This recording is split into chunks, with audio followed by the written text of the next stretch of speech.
I got. And we're going to do the gala horn. To lead the SKOL chant and sound the Yeller horn, please welcome the 31st Adjutant General of the Minnesota National Guard, Major General John Jensen.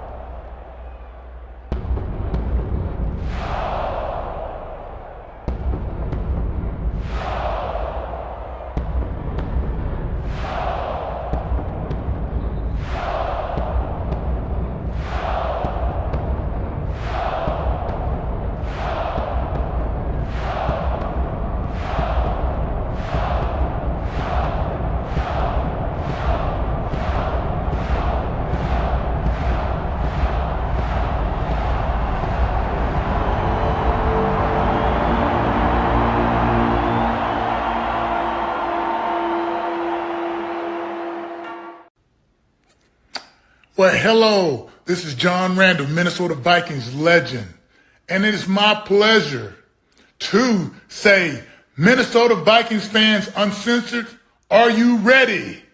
Keith, get your people up. Let's go. SKOL, SKOL, SKOL, baby. Let's go. Hello, Vikings fans. Welcome to the Let's Go Show, week 5 of the offseason. I'm Fish. As always, I've got Mr. Positivity, Cody Bowden, who greets with smoke, Skullful Shack, and our Captain Keith is in the background doing Keith stuff, getting us set off and running. He'll be joining us shortly. Kwesi's been fired. Let's talk about it. Who's going to step into that role next? Vikings also added some new coaches to the staff. Who are they? I don't know. Who are they?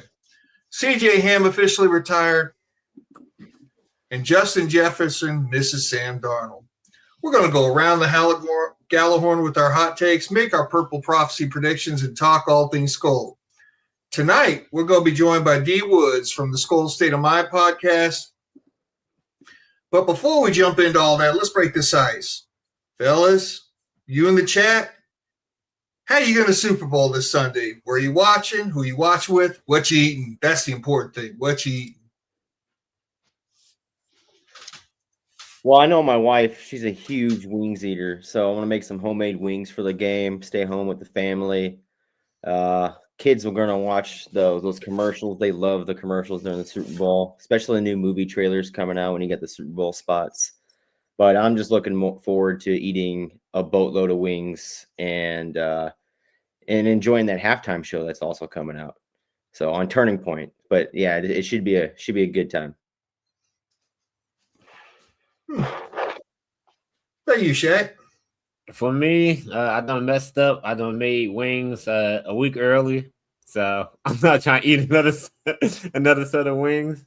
I'm probably still trying to decide on what I'm gonna make. I'm probably gonna just go lazy and get some pizza and some pasta. Call it a day, and make sure I got my alcohol cabinet filled up, ready for the game. I'm probably just gonna watch it with some of my old coworkers from when I used to work at Amazon. I might watch the game.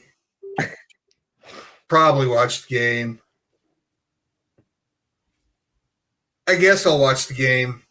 Fish, you're gonna watch. I'm gonna eat tacos. I'm gonna eat tacos regardless. Never had tacos and football together.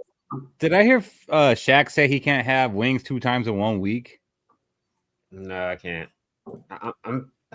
This is how many times I change up my diet. I'm gonna get tired of eating wings again.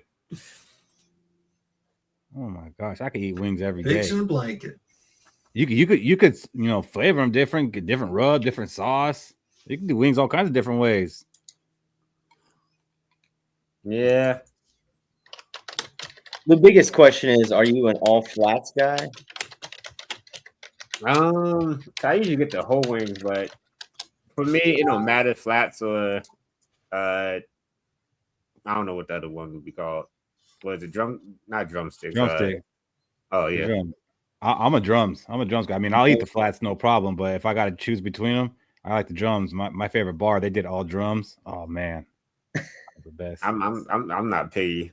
As long as it tastes good, I'll chow down.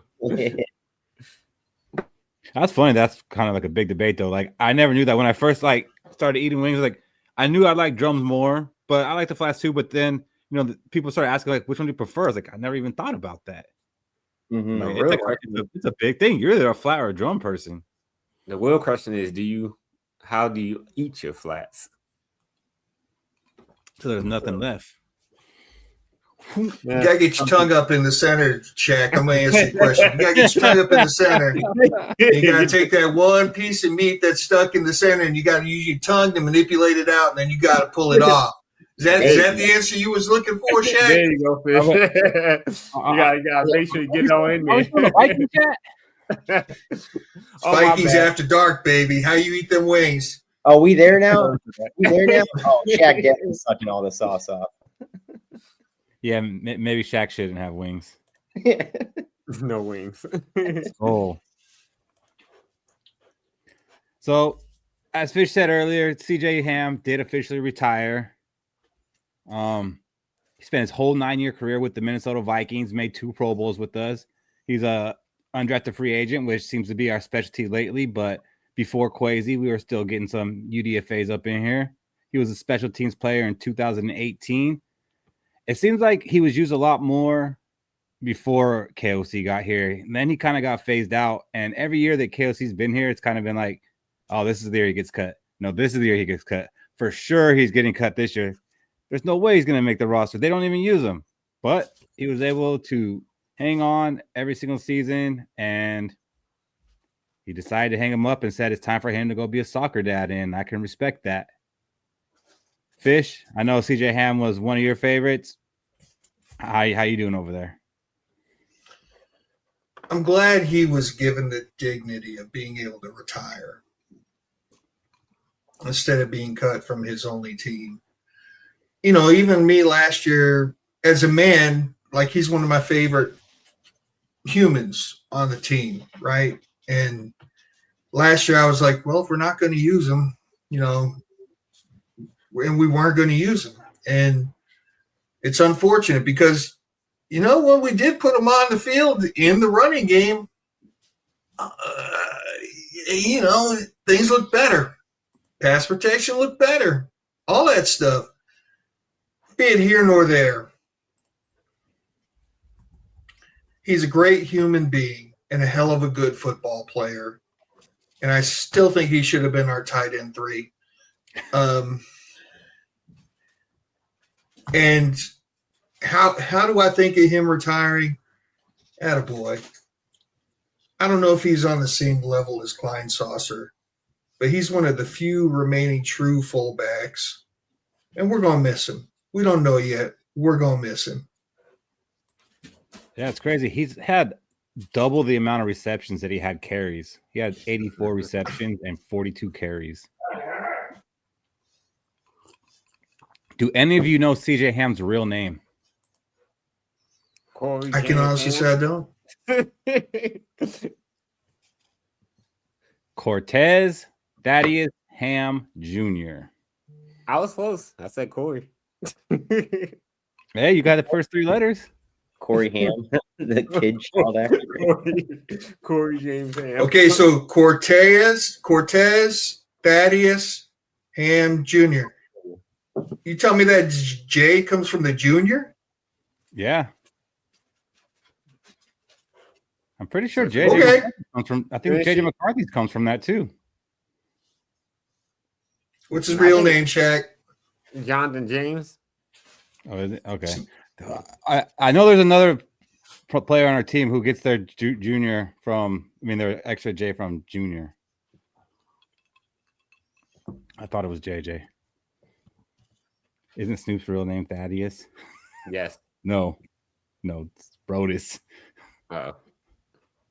I don't know where Snoop Dogg came from this. What's up, Steve? Resident Packer fan. How are you gonna remember CJ Ham in 10 years, Cody? Or will you? As a fullback for the Minnesota Vikings, I mean, I guess with the Walter Payton Awards and all that, I never thought about keeping CJ Ham around the team since KOC got here.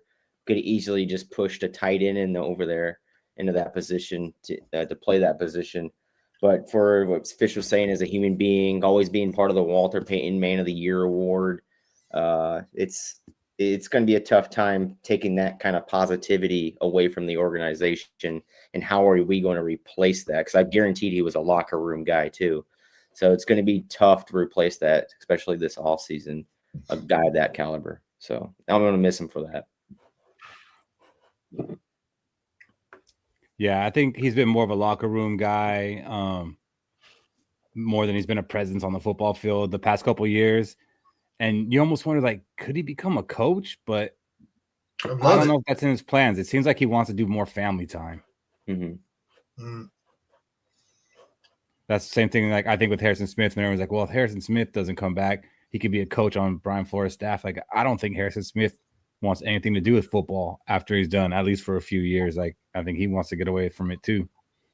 But maybe they come back, they go home for a couple of years. Like, man, these people are always here and they're always talking.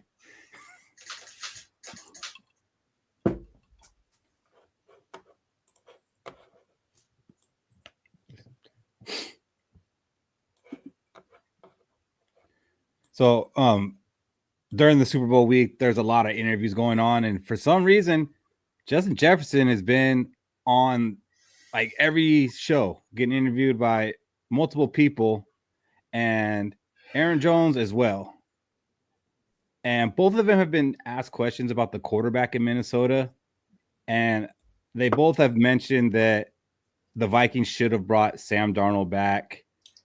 And they felt like you had what you needed here. The players liked him. He did well for us. You should have brought him back, which, okay, maybe that's true.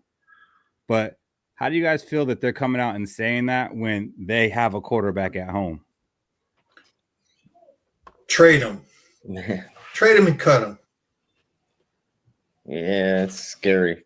I don't think J.J. McCarthy ever had that locker room, no matter the praise that he got or the what am I looking for? The motivational speeches from them during the season. That just tells me right there that they haven't even believed in him since he got here. I mean, like I said, I get it. Like, we all know that, okay, if we had Sam Darnold, we probably would have made the playoffs, and that's fine. I think it's fair to have known that before we even made the change, that there's a good chance that we would have been better off with Sam Darnold, but we were going in a direction of what was supposed to be our franchise quarterback, and that guy is who is here now. I don't know, like saying the quiet part out loud. It's like, at least people waited till Kwesi got out the door before they were kind of talking about him. Yeah.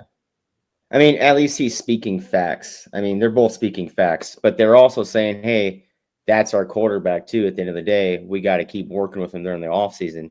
They know what they need to do for J.J. McCarthy, right? And it's the hindsight thing. Yeah, I get it. It's bittersweet that he's going to the Super Bowl, but he knows that what he has to do as a teammate is to lift McCarthy up also, right? Have McCarthy earn that locker room instead of just pretending like he owns that locker room. He's got to earn it, just like he's going to have to earn this quarterback battle coming into next year. Yeah, and like Anthony says, now that info is out, it kills the locker room, and I agree with that. I honestly feel like, for as great as a teammate as Justin Jefferson is, I felt that was a bad teammate. Like, you're literally throwing your quarterback under the bus. Like, you're not saying like, oh yeah, we do miss Sam Darnold, and we wish him the best going forward. It's like, no, if we had Sam Darnold, we would have been better. And then he even went on to say, we had Daniel Jones in the building too. Like, look what he did with New York. Like, he could have been here. And he said Aaron Rodgers. That's another one that was interesting. Like, he's throwing out all these quarterbacks that he could have had. And I get it. But to go out there on national TV and to be saying that, like, that's not a good teammate. Hey, and I know Justin Jefferson is a good teammate. I'm not saying that in the whole, but in these instances, he's not. Maybe he's not. Wait, maybe he's just not. You Maybe get he's- critiques at the end of the year, and he's getting a critique right now. JJ McCarthy is. What's he going to do with it? Well, you should probably get better with that critique. I don't think it's a bad teammate, whatever, or anything like that. I think it's the critique, right? Here's what you did good. Here's what we did bad, right? You're not a good quarterback right now. We gave you your praise. Yeah, he can go ahead and have that conversation in the locker room with him, not on national TV. Have it on national TV. No, that's a bad teammate. All right, Yeah, maybe he's not a good teammate. I'm sorry, guys. Maybe he's just not. Maybe he was a good teammate when he was, catching 1,500 yards and he was happy. But all of a sudden, he's got to be better. Hey, JJ, stop dropping the passes that are hitting you in the hands, okay? And I'm talking about Jets. Stop dropping the passes that are hitting you in the hand. Take care of your own house. You were not great this year. I'm sorry. You were not great. What are your thoughts, Shaq? They pretty much saying what I've been saying since last year. Bring back Sam Darnold for the 3-year contract. This year would have been him starting, and then next year, it would have been a competition between him and JJ McCarthy, because we threw JJ McCarthy to the Wolves coming off a season-ending injury, and we expected him to take us to the playoffs, having basically no chemistry with the team, but one full all season. So it's kind of like the team expected where the team is and where JJ McCarthy is not on the same page. So it's kind of like, man, I'm pretty sure all the players in that locker room felt like if we had Sam Darnold, we could have been in the playoffs still, and we might have had a chance to be in the Super Bowl. But hindsight is always 20/20. So my only question is, did they say this about Kirk Cousins when he left and we got Sam Darnold? Damn straight they didn't say that shit about Kirk Cousins. Fuck Kirk Cousins.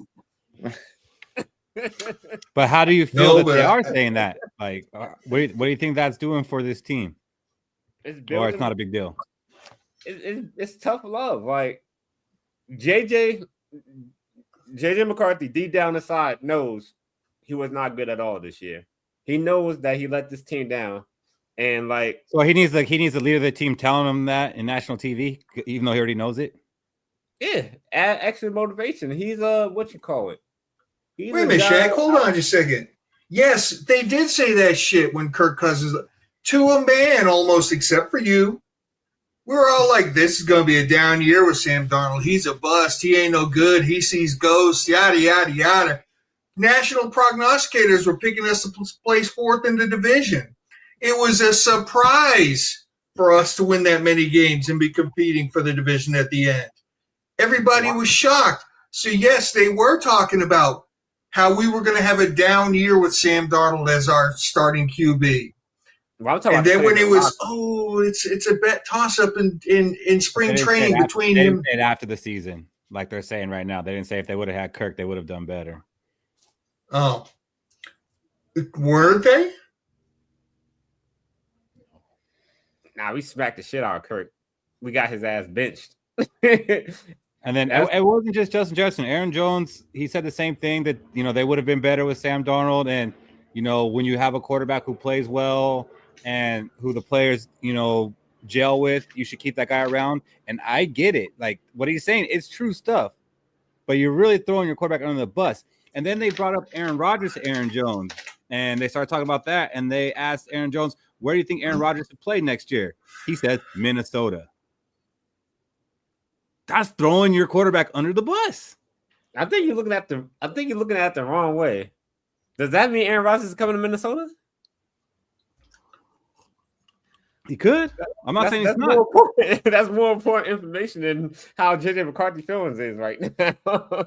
Someone's coming to Minnesota, because I think those two players knew that someone's coming to Minnesota to play the quarterback. Look, Aaron Jones is 0 for 1 on his predictions so far. Oh, okay. All in all, they did say JJ McCarthy is the quarterback, and we ride with JJ. So they did kind of say, no matter what, he's the guy.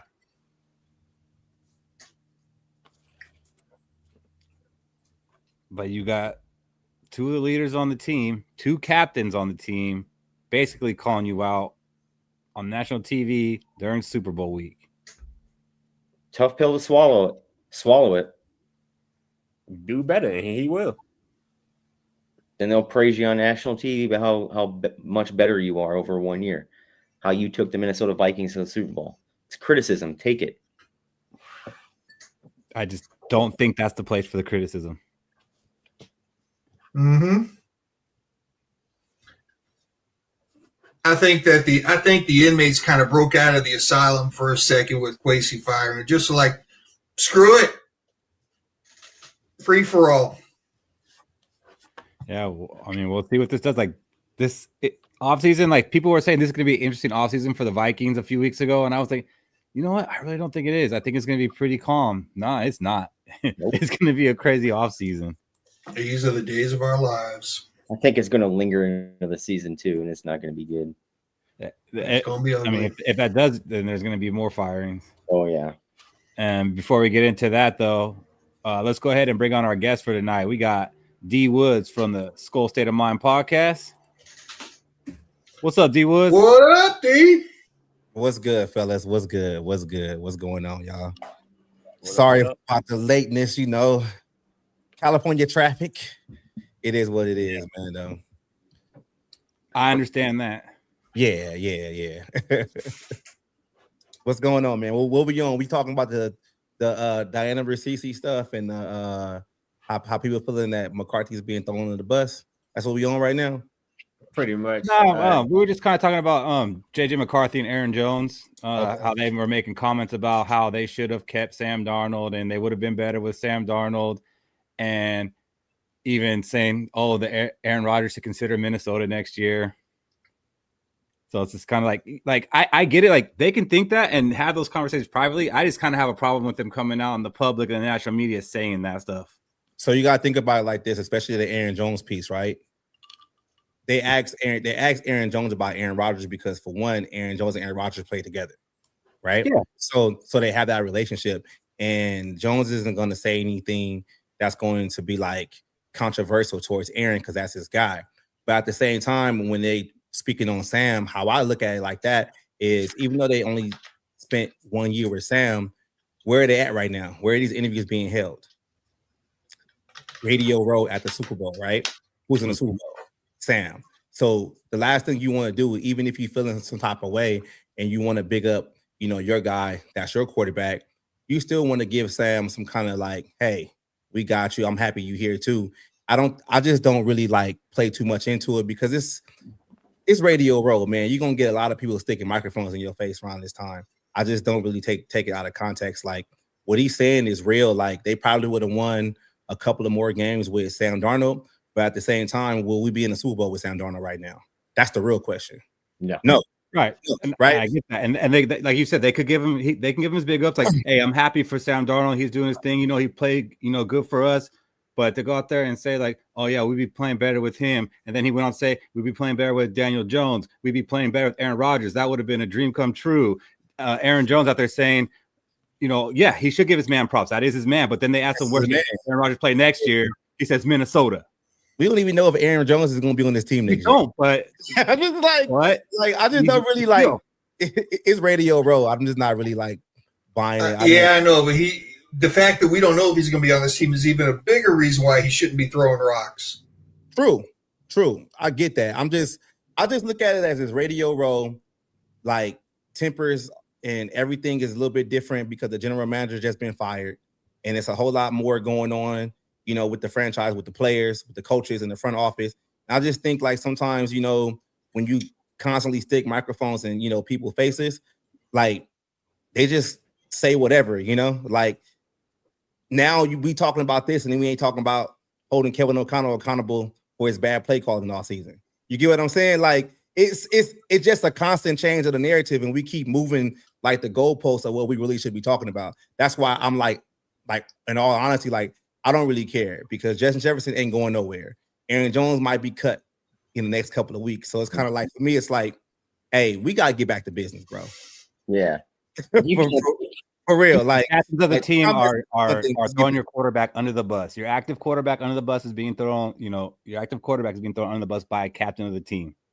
It's not even a bus. It's not really under the bus. The toy car you buy your kids, their little red car. That's what they did. They threw him under that. Because he went on to say during that Diana Ricci piece where he went on to say, like, at the end, basically he started talking about, like, you seen McCarthy make all the throws, like you seen, like he started bigging him up because I feel like he knew, like, he kind of bit his tongue a little bit and then, you know, tried to dial it back. But I'm just not buying it, man. It is what it is. It's all the off season, man. They mad because Sam is there, they're not, but it's just all fluff for me.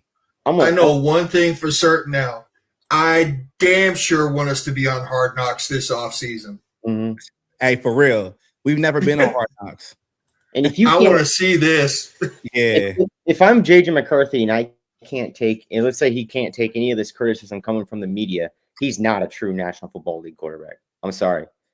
He's not. It's not coming from the media. It's coming from the captain. No, I'm not saying that he can't take it. I'm not saying that at all. I actually think he can take it. I'm just saying it's a bad look for Justin Jefferson and Aaron Jones to be doing that. I'm not saying that he can't take it. I think McCarthy's straight. I don't think McCarthy's worried about the situation of what they're saying. Whatever's being said right now, you know, with these reporters and that's coming to light, you know, on radio roll through the media, these guys probably have that conversation. And if you look at McCarthy at the end of the day, he still won 6 games. And, you know, it's like, I just think like it's a nothing burger for me. Like, I'm not really worried about it. I'm not. What we like, the whole situation, what we should be worried about is this. If Kevin O'Connell is going to go out there and get another quarterback to start over McCarthy, and we still end up in the same situation in the offseason talking on this panel about the Vikings not making the playoffs again. I think my problem with it is this. It's coming on the heels of all the rumors after Kwesi being fired. All those rumors that came out where it was like, KOC didn't really want him. KOC wanted Drake May. KOC. So, you know, it's coming on the heels of that. And it's cumulative. And I'm going to use that word more than once tonight, where, man, he's going to see, maybe there's doubt creeping in. Is that really a rumor if Justin Jefferson and Aaron Jones are saying stuff like this too on live camera? There ain't no rumor here. They're saying it. We'd have been better with Sam Darnold. We'd have been better with Daniel Jones. We'd have been better with Aaron Rodgers. I'm just saying it looks like we're a damn shit show of an organization right now. Overall. All those years we heard about, it's the perfect landing spot. The organization is so well run that and all of a sudden it's like, by God, we're a bunch of can't say it, sorry. But you get my point. I get you. I don't want to say that R word. Moving on. Let's go ahead and introduce you, D Woods. I think there are a lot of people in the chat already know who you are, but there might be a few out there who don't. So why don't you tell us a little bit about who you are, about your show, and how'd you become a Vikings fan? All right, so first off, we're gonna start off with me becoming a Viking fan. It's weird now because me being older, and now we got the Rams and the Chargers back in LA, and a lot of people out there look at me like when they say you're a Viking fan, they look at you crazy, like, "Oh, why are you not a Rams or Chargers fan?" Well, when I was growing up, we didn't have a team. There wasn't a team in LA, so basically you had to like figure it out. That's why a lot of people around my age are Niners fans, Cowboy fans, Raider fans, stuff like that. I just chose the Vikings. Randy Moss, Cole Pepper, Robert Smith, like all those guys. It's like I just really like dialed into that. To go with my show, what my show is about. My show is basically like I call this SKOL State of Mind, like for a reason. And if you guys are hip hop fans, I'm a big Nas fan. The NY State of Mind situation, and I always feel like some of the topics that aren't talked about, you know, throughout the media or through podcasters or whatever. I just want to give some people a different alternative of thinking about the situation, because I feel like it's way more nuance to certain situations than just it being like black and white. And that's kind of why I named it that. And that's kind of why sometimes like I really feel like 90% of the time I'm not wrong. I'm just early. So, yeah. Yeah. I mean, when I was growing up, the Rams were still here before they went to St. Louis, but my dad was a Viking fan, so I didn't stand a chance. I'm like, now thinking like, Dad, I could have 2 Super Bowls right now. But I guess the chase. Yeah, my pops is a big time Raider fan. I was just like, I'm cool on them. Like I ain't trying to be a criminal right now. I'm good. All right. So, aside from the miracle, what would you say is your favorite Vikings moment? Man, I would say that favorite Vikings moment or favorite Vikings play. Which one? Moment. The same thing. I would say my all-time favorite play is the Randy Moss flip back for the touchdown. Like that shit was like, yeah, that was one of them ones. I mean, the Minnesota Miracle is like, it's up there. I don't know if y'all like heard me talk about this before. Like I never seen it live. I only saw the replay because I was already like soaking, and because I thought they had lost that game already. And we threw it. I was already in the hallway. Like, man, this is like we done. So I'm never going to put that one up there. But I said the Randy Moss flip back. Like that's probably my favorite play. We like that play too, don't we, Keith? Oh yeah. We've got an alternative view of that. A TikTok of that one where we got one where he goes to throw it back, and then we got Fish's dog catching the football. Oh, and then even Burger King used that. They had, the King. Yeah. Too. All right. So, what do you grew up in the Moss, Carter, Robert Smith kind of era of football? That's what made you a Vikings fan. I want to dig a little deeper into your fandom, right? Without naming Moss, Jefferson, AP, Randall, or Chris Carter, or Robert Smith, who was your favorite Vikings player? Not those names. EJ Henderson, Xavier Rhodes. I'm still a Diggs guy. We go back to like the '98 Moss era. I'm gonna say all the running backs, even if Michael Bennett broke his leg every year. Ontario Smith, Mawelde Moore, Jim Kleinsaucer. Who else? Oh shit, Vasante Shenko. I thought he was one of the best tight ends in the game when he was playing for the Vikings. Especially with Favre. Who else? I mean, I must try to go on defense a little bit more. The Williams wall, of course, you gotta say them. It's a lot. It's a lot. So many great players have come through Minnesota, man. It's a lot. Be a trade or they drafted them. Like, yeah. Ooh, Rocket Ishmael, someone says in the chat. Okay. So I'll be a little bit lighter than Cody. This is going to tell me everything I need to know about you, D Woods. What's your favorite uniform?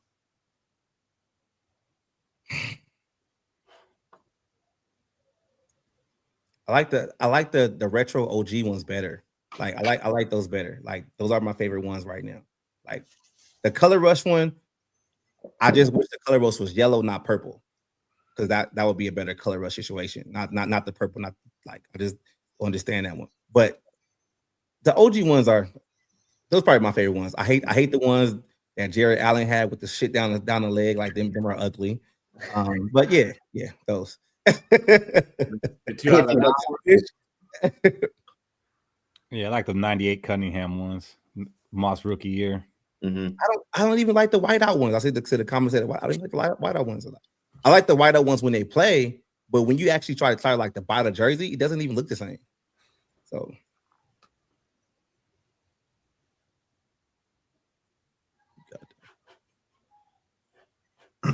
Sounder? Yeah.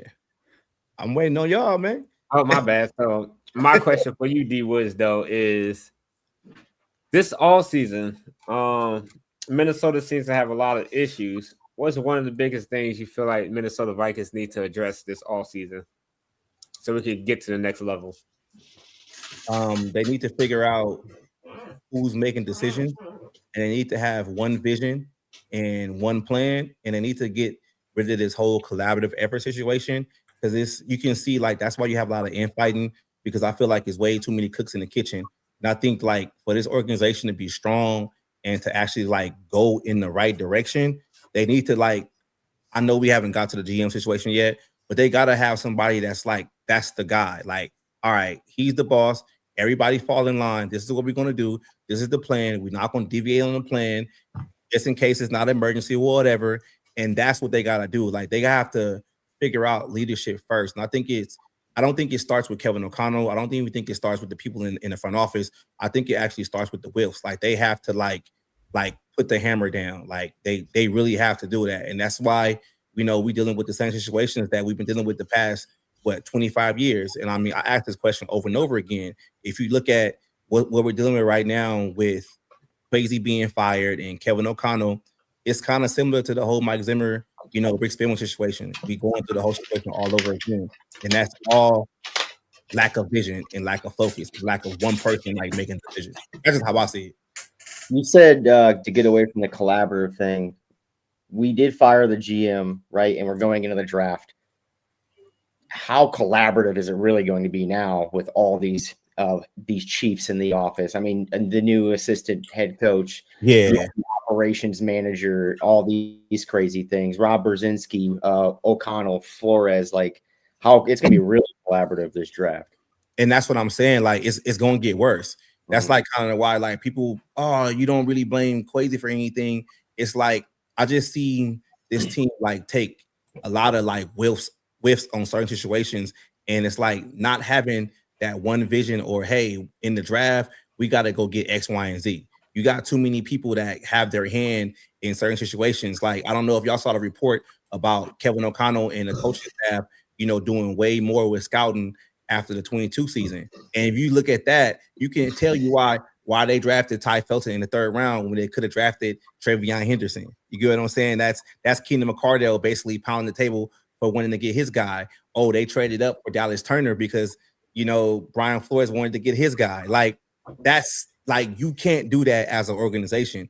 You have to have a vision and a plan. Like, that's why people tell you, like, when you're starting a business, the first thing they tell you is write a business plan so you can follow that and go through it. And that way you can kind of like pick out the pieces and you can like have that groundwork. Like the Vikings don't have that. And that's why they keep missing, bro. Like, that's just how I see it. It's going to be complete chaos. I'm going to be honest with you. Like, with us having the 4th place schedule, we're going to benefit from that, and probably win more games and probably make the playoffs. But at the end of the day, like, y'all got to ask the question, do we see this team with the current structure that it is in the front office and the coaching staff and the players that's on the roster, are we ever going to make some noise like in the postseason? Because that's what it's all about. Yeah. Last one for you. Do you think because Kevin O'Connell had their hands in the business, Flores had his hands in the business during draft, do you think that was because of Kwesi's 2022 draft? I think, okay, this is how I look at it. I'm going to give y'all, this is the SKOL State of Mind type part of me. If you look at the Minnesota Vikings, right? The Minnesota Vikings have never hired, Shaq noticed because you heard me say this before. The Minnesota Vikings have never hired a general manager that had outside experience. And what I mean by outside experience, they never hired anybody that was a general manager prior to becoming a general manager for the Minnesota Vikings. And if you look at the coaching, they've never hired a coach that had prior experience outside of the Minnesota Vikings. They either promoted within or they always go out and get, a first-time head coach. And when you do that self-consciously, what you do is you basically make a person feel like you're doing them a favor because you're giving them a first time as of being a head coach or a first time being a GM. And to go back to what you said about like having Flores and all these other guys, like that's the problem. Like is no real experience. Everybody's grasping at straws, man.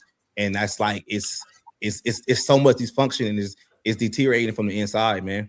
Like you can I honestly agree with that, D Woods, where I think there needs to be a GM that's going to say, hey, me and the scouting crew, we're going to pick these people out for you. And your job, KOC and B-Flow and all the rest of you, is to go out and win games with the people we present to you.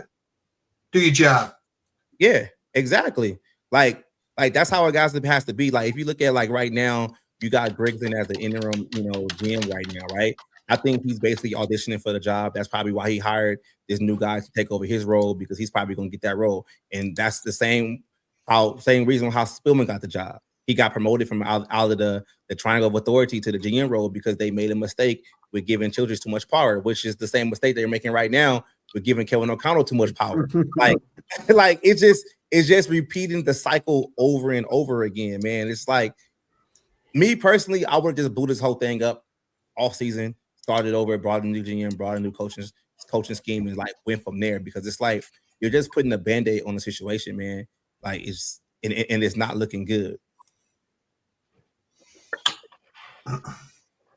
So I need to know, where are you on the JJ McCarthy debate? Because like, there's not too much in the middle. It's like you're either for him or you're not for him. It seems like.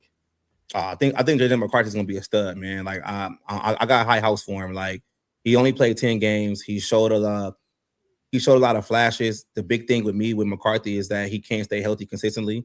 I don't know if this just was this season or this is something that he's going to have like for the rest of his career. But like I'm all in on McCarthy. I think like the best case scenario, in my opinion, would be propping McCarthy up and doing everything you can to develop him to be that quarterback. Because if you go anywhere else, it's like what you're going to do. You like, are we winning the Super Bowl with Mac Jones? Are we winning the Super Bowl with Malik Willis? No, we're not. Like Kevin O'Connell. I don't know, but I think you just made Ugg turn on Golden Girls. He was with you. He was with you. And now he's like, oh no. No, I mean, like, I just look at it like this though, right? If you think about the Vikings, I talked about the coaching staff, right? I talked about the front office. When we look at the quarterbacks, we always get mercenary quarterbacks. When was the last time we drafted a quarterback and developed them and like stayed and let it pan out? When was the last time? Yeah. Culpepper, that was it. We really don't know what happened, what we had with Bridgewater because he got hurt. Christian Partner couldn't play.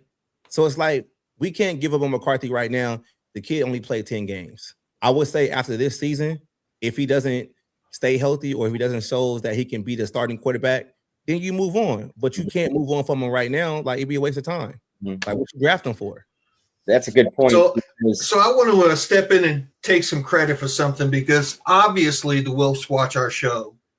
Because last Thursday night, I will soon famously have said, I just want a little bit of that impatience from our ownership. And the next day, they fired Kwesi. You know, what's your thoughts on the timing of this, fellas? I mean, like, it's kind of around the horn. You know, we're a few weeks out. It's right before the Super Bowl.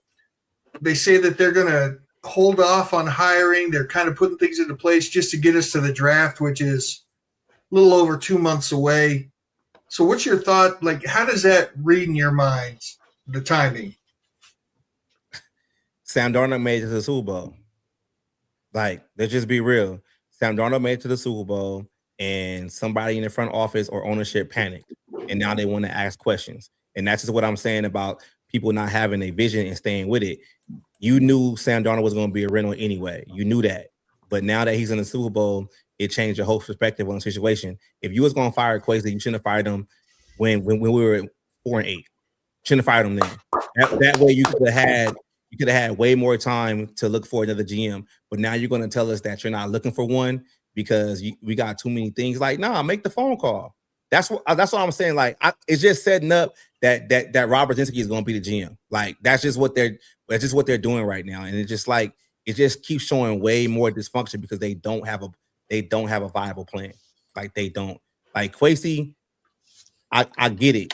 He wasn't good with his first draft. I don't really want to put the other drafts on him because you can kind of see now with all the reports coming out that he wasn't really doing all that. Was he just a liaison or just the face to come, to the interviews? We don't know. But at the same time, it's like if you was gonna do it, you shouldn't have did it a long time ago. Yeah, I thought it was dumb to fire Kwesi. I mean, his drafts and whatever happens in the draft, I thought it was dumb in the timing of firing Kwesi when it happened. They should have waited out until the 2027 draft, right? So that way, okay, if McCarthy isn't it this year, then you can fire both Kevin O'Connell and the GM, right? And that being said, usually when a new GM comes in and a new head coach comes in, right, a new quarterback also gets selected in that draft. Yeah, exactly. Yeah, and it would. I don't get it why they fired him this year if they thought McCarthy was bad because the quarterback class is not strong this year, but it is really strong in 2027. So that is something to think about heading into that 2027.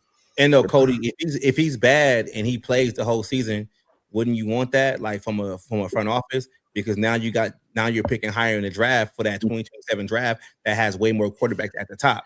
You basically don't have the same situation you had when you drafted McCarthy, where you're trying to trade up. Now you don't have to trade up because you're already there. Because if we lose, I don't know, man, that kind of exploded in our face this year because we had some really bad quarterback play at times. It was horrible. And we still went 9-8. I think one of the things is perception is reality, and we all saw it unfold. Oh, we fired him he's down in Mobile, Alabama, scouting out the Senior Bowl. Dirty. Oh, and while he's out of town, we're going to gather everybody around and interview him about what's going. Yeah. And then we fire him. And then the Wilfs didn't control the narrative. Mark gave a press conference saying, we fired him. But then all this stuff comes out, and there's nothing to really set it straight from the organization. And so now, we don't have a general manager until the draft. We're doing more of this collaboration bullshit with our cap specialist leading the charge. Cap specialist is going to lead the charge on personnel. Exactly. I don't know. Exactly. Like how does that look, right? Like, even if you fired Kwesi right now, like we have maybe like a month or two before the draft, you can make a call and bring somebody in as a GM. You can do that. Like, why do you got to go with Brzezinski to go through the draft, free agency, and then you're gonna go get a GM? And if you really think about it in all reality, a GM that has experience, do they really want to come here? What GM wants to come here to where, look at how you treated the last guy that left. Mm-hmm. You get what I'm saying? Now you got Brzezinski, who you really want to have the job. And what am I coming there doing? Am I coming there just to be a funky too? And when things go wrong, I get fired? Like, I might not want to come to Minnesota. Might not be the job for everybody. I think it's the exact opposite of that, because I think Kwesi got at least one more year than he may have gotten in other places with the way things have gone down, especially with the drafts and not having a lot of success. And so I think you look at that, like, they gave him a chance. Like, they gave him the whole 4 years of his contract. They gave him the extension. So now he's getting paid after he got fired, because that money's guaranteed. Yeah, guaranteed. And I don't think you're coming in to be a patsy. If you're not involved in that draft and this draft ends up sucking and these players end up being busts, that's not on you. You're escape free. Like, that wasn't me. So, like, you're getting 1 year free pass as a GM. So if you're a new GM, it's your first year, you're kind of getting a chance to kind of learn things and not have to make a mistake of, taking the number 12 pick and trading down to number 31 and taking a guy that never sees the field. Like, you're getting a pass year one. It's way more to it than that 22 draft. I just look at it like this, though, right? Ed Ingram is probably going to be the highest touted guard this year. He's going to come in probably by like 14 to 15 million, in the offseason. If he stays still cheaper than Will Price. Yeah. If the Vikings and has the season that he had, this year, with the Texans, we might look at that draft a little bit different. Like, if the trade that Andrew Booth, with the trade him going to Dallas, and the Vikings getting no Sean Wright, but Flores couldn't have him see the field, we look at that draft a little bit different, because that's draft capital that you might have whiffed on that you actually made a little bit better. I just think, like, at the end of the day, man, like, all this Kwesi blame and stuff like that, like, we really got to start blaming these coaches for not developing these players, because if you look at, like, outside of the 22 draft, we already know now that the coaches was the one asking for these players. And if you're asking for certain players and you get them on the roster and you still can't develop them, that's on you. Like, that's on you. Like, look at the offensive line for example. I've been talking about this for the past 3 seasons. The long developing plays down the field make these offensive linemen look bad. They do, because they have to hold their blocks way too long. And there's no coincidence that you got Gary Bradbury playing in the Super Bowl where he hasn't missed not one game and he has not given up one sack. Like, let's talk like we can talk about Kwesi, about the drafts and about some situations a lot, but we really got to start holding these coaches accountable, bro. Like, we really got to think about it, like, from that standpoint with the coaches, man. Coaches are the ones who was asking for these players. They get these players and then they're not playing them. Like what do we do here? So, kind of getting back to, there was a lot of rumors that came out about the tensions were spilling out between Kwesi, of course, he's named, and key members of the coaching staff who are questioning his experience to do the job. And the owner's initial conversations were with several members of the organization. It revealed serious concerns about Kwesi's name ceiling up, given the overall body of work. And of course, I agree with this. Team sources said, but no changes were announced, leading to a belief that the general manager is going to be retained. And then discussions over the span of weeks and concerns regarding his leadership and the organization's direction had become more pronounced, and ultimately they were impossible to dismiss. So in the end, the owners felt they needed someone who could lead with more experience and develop an accepted consensus. One of these members had to be KOC, right? Exactly. And it's no coincidence that when I wake up this morning, I see a report in an interview from Tom Paracello where he's talking about how there was no rift between Kwesi and Kevin O'Connell, and him and Kevin O'Connell are really friends and stuff like that. You're doing that because you want this damage control now. Too much has gotten out the building, and now people are starting to question you as the head coach and what you and the role you played in this whole situation. And now you want to dial it back and say, "Oh no, we're cool. We were friends." Like, where's that coming from? Like, I just want you guys to think about like a lot of stuff that's been coming out through the media. It ain't been coming through the media to Kwesi. If let's say Kevin O'Connell soured on McCarthy, right? Who you think put out the report that Max Brosmer was going to be the guy? You think it was Kwesi? You think Kwesi said it? Kwesi said it though. Kwesi said it to help Kevin O'Connell. But look at it though, right?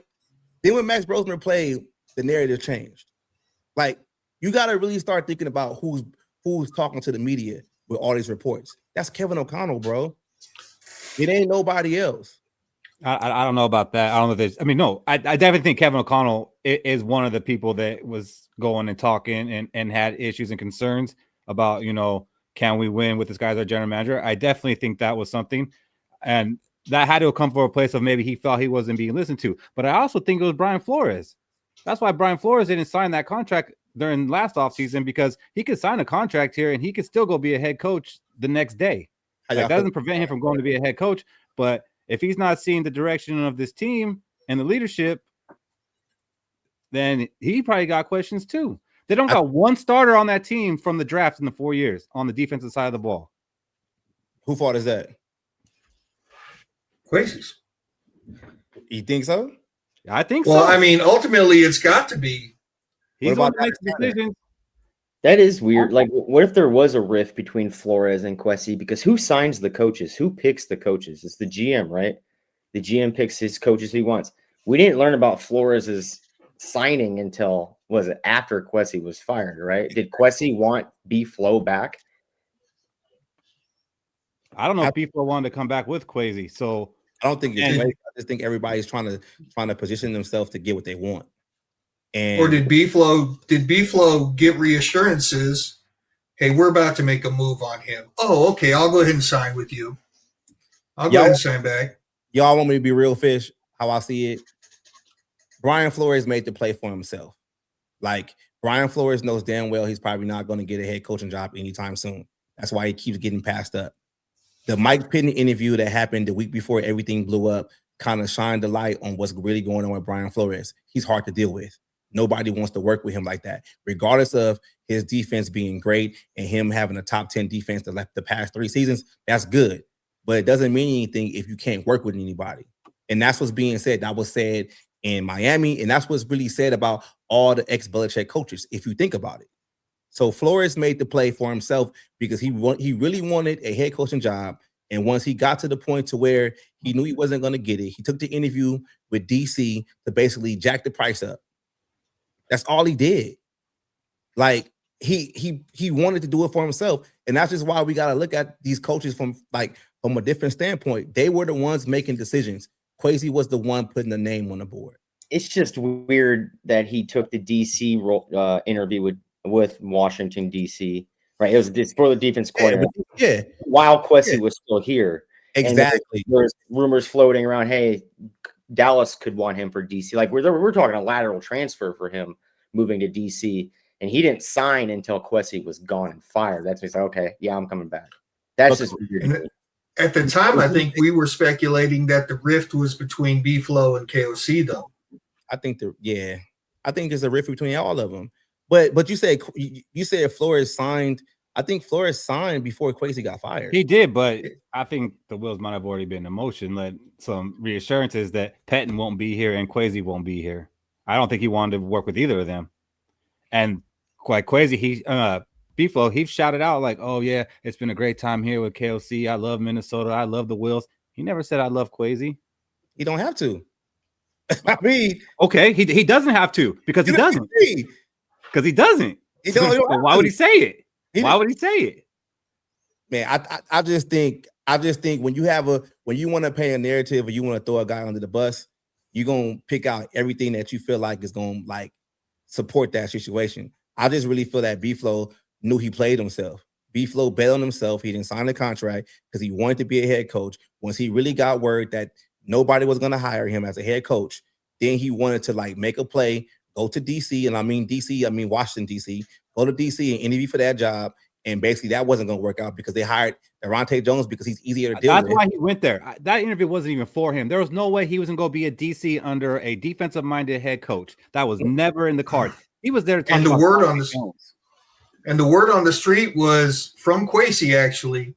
There's a contract sitting right there waiting for him to sign it. So I don't know that he I mean, I get what you're saying, but I don't know that he necessarily jacked up the price. But I'm just saying there was a contract on the desk saying, B-Flow, whenever you're ready, sign it. From the words of Kwesi himself. But you got to go get an offer somewhere else, though. If you want to come back to a team and you want to say you want to command, let's say $8 million, whatever, right? You got to see if another team is going to offer you anything close. And that's what he did. He went to Washington and had that interview. And I think that's what made the Wills shocked. Like, oh my God, he might take a lot of remove. And they jumped and they overpaid. That's what happened. I don't know that they overpaid. Do you all think Kwesi knew he was getting fired? That was it Friday when he was at the Senior Bowl? Like he knew beforehand? Or my ass wouldn't have been in Alabama of all places if I knew I was getting ready to get fired. Well, was that a dirty move on the It was a dirty move. Like I wanted a new GM. I'm glad they tried something different. They brought an analytical guy. That's the hot thing. I thought, okay, this is cool. And he came from like, I know he's with the Browns latest, but he was with the 49ers and they had success. I'm like, okay, this is cool. We're trying something. And they didn't bail on it after 1 year. That's cool. Like I was down for that. But after 4 years, I was ready to move on to a different GM. But the way they did it, man, no, I don't agree with it at all. Like it was like, what was it? Casino or no Goodfellas, when you think you're about to go be a made man and now they're going to whack you. Yeah.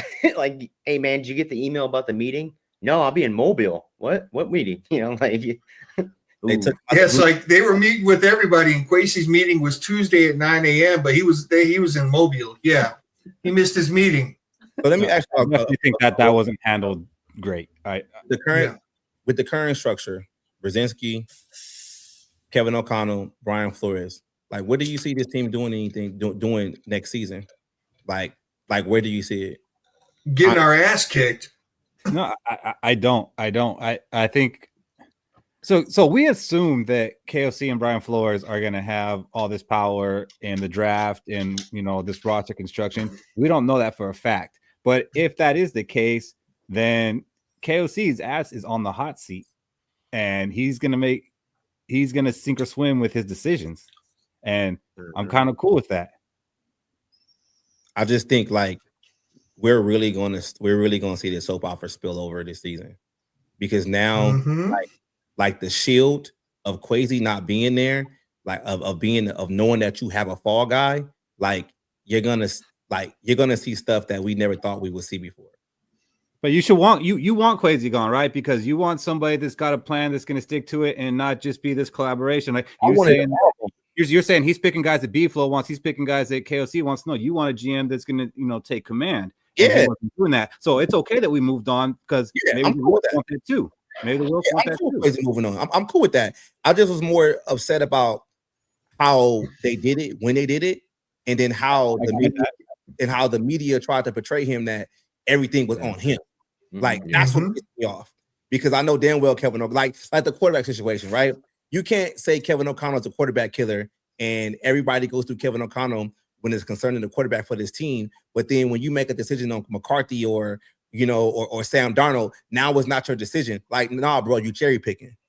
And I just felt like you wouldn't even have a situation if the Wills were, had more of a vision for their team. They shouldn't just blew it up. They could have just think about it, man. Like we'd be in a better position right now. We'd be a little bit more happier if we talking about, hey, you know, Harbaugh's the new coach, you know, or Sean McDermott's up here right now. Like this whole situation is like leading to nothing. It's leading to baby going to the playoffs and losing again. Successful season. That's not a successful season to me. Thank you. I'm a Laker fan. Yeah, losing the first round of playoff, that's not a successful season to anybody, Cody. It's not successful, man. It's not good. And I just want to keep going back with the whole Zimmer Spellman situation, right? Mike Zimmer got fired because he would make the playoffs every year. And when he missed the playoffs twice, he got fired. Kevin O'Connell has made the playoffs every other year. Like, but at least with Mike Zimmer in year 4, we was playing in the NFC title game. We're not doing that right now. And people can say, oh, but we had Rick or whatever. But Kevin O'Connell is supposed to be the quarterback guy. How many quarterbacks is he going to get? I like this situation because I think O'Connell does feel like his seat is a little warm. And as a head coach, I think I would do everything possible that I can to get this team over that hump starting this offseason. So on the question of that quarterback, they're saying that at the beginning of the season,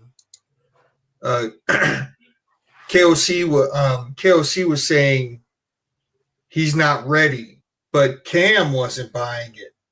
So Cam didn't make the moves to shore it up because he thought, no, this is it. This is what we wanted. This is the rookie deal. I'm paraphrasing in a big way here. But so do you think KOC was actually saying he's not ready? We need to do something else? Or do you think KOC was saying he's ready? I think Kevin O'Connell and his coaching staff botched the whole offseason. And when it came down to JJ McCarthy actually having real live reps, they knew they were behind the 8 ball. They knew they didn't do enough and they wanted more time. Because, like, think about it. JJ McCarthy got cleared for football activity like late November, December, sometime like that. That was their time to ramp up getting him ready for the next season. And if you look at the interviews after, you know, the playoff game in Phoenix or whatever, right, with the Rams, Kevin O'Connell was basically moving on to JJ McCarthy. They didn't do enough in the offseason to get this kid ready. And when it came down to it, he tried to get more time, and Kwesi was like, nah, I need to hold you accountable for the situation. And that's where the rift started. If your coach is telling you that he's not ready and your contingency plan is Sam Howell, then you effed up too. But you're the quarterback guy. Yeah, I'm the quarterback guy, and the quarterback guy is telling you he's not ready. But you're the quarterback guru. Yeah, that doesn't mean that you're just gonna like make him like right now. He's gonna need more time in the oven. Like, this is gonna take more time. You're still a good chef, you know, but this is not gonna be a grill. This is gonna be a smoke. We're gonna smoke this thing. We can't just grill this real quick. Keith, how can you say that when we saw during the season when they quote unquote dumbed down the play calling and McCarthy started playing better? So I don't buy that. I actually deleted all the stats, but man, they ended up running the ball like 4 or 5 times more a game and passing like 3 times less, and his average distance per pass was the same. But the dumb down situation wasn't. I don't buy the dumb down actually. The dumb down wasn't the pass run ratio. The dumb down was all the extra stuff within the offense. Double snaps, double moves. You know, it was the multiple motions. That's what got dumbed down. Just beat your man in front of you. Now, what I'm saying is this though, Keith. You had time with McCarthy, right? You had him the whole offseason. No, he was still rehabbing to start the OTAs. So what was all this about? JJ McCarthy is going to be ready because he's doing the virtual reality stuff like that, but then couldn't find out they wasn't even doing it. When you don't touch the field, you ain't ready. I've been But the KOC said he was doing that. I think a lot of times we take stuff as fans that someone in the media said as gospel. So when KOC, well, basically when Kwesi says, hey, you know what? He needs to play. Kevin O'Connell, at that point, you create a game plan that's going to prop him up. You can't do that. Every other young quarterback is doing that. How come Kevin O'Connell can't do that for his young quarterback? I think you can do that and expect to win games against bad teams, especially heading into the last 5 weeks of the year. But I don't think you can do that while playing good teams and expecting to win out of them. But you could have started the season with a dumbed down offense, whatever you want to call it, and then build it up and then build it from there. Every other young quarterback is going through that. How come Kevin O'Connell had to have McCarthy his way for him to be ready? Well, I mean, it's his offense. Like, but you're developing a guy though. He's young. You have to change something. He's not going to. And he realized like this development can't happen real time. In week 13, week 14, when he realized that before the season when Sam Darnold was still on the table. So you want to blame the move on Kwesi because so you wanted to give JJ McCarthy another redshirt year. I think he already got his another redshirt year. I mean, he played 10 games this year. Like, there's no developing even happening. It doesn't matter how dumbed down the plays are. I just think you got to hold the coaching staff accountable for that shit. Straight out. You do. Even when it comes to like Carson Wentz and Sam Howell, even Max Brosman, you got to hold the coaching staff accountable for that. For real. I hold them all accountable, honestly, because it's supposed to be a collaborative effort. That's the same reason why Rick Spielman and Zimmer got fired, because they wasn't really communicating and then making cohesive decisions together. That's for the betterment of the team.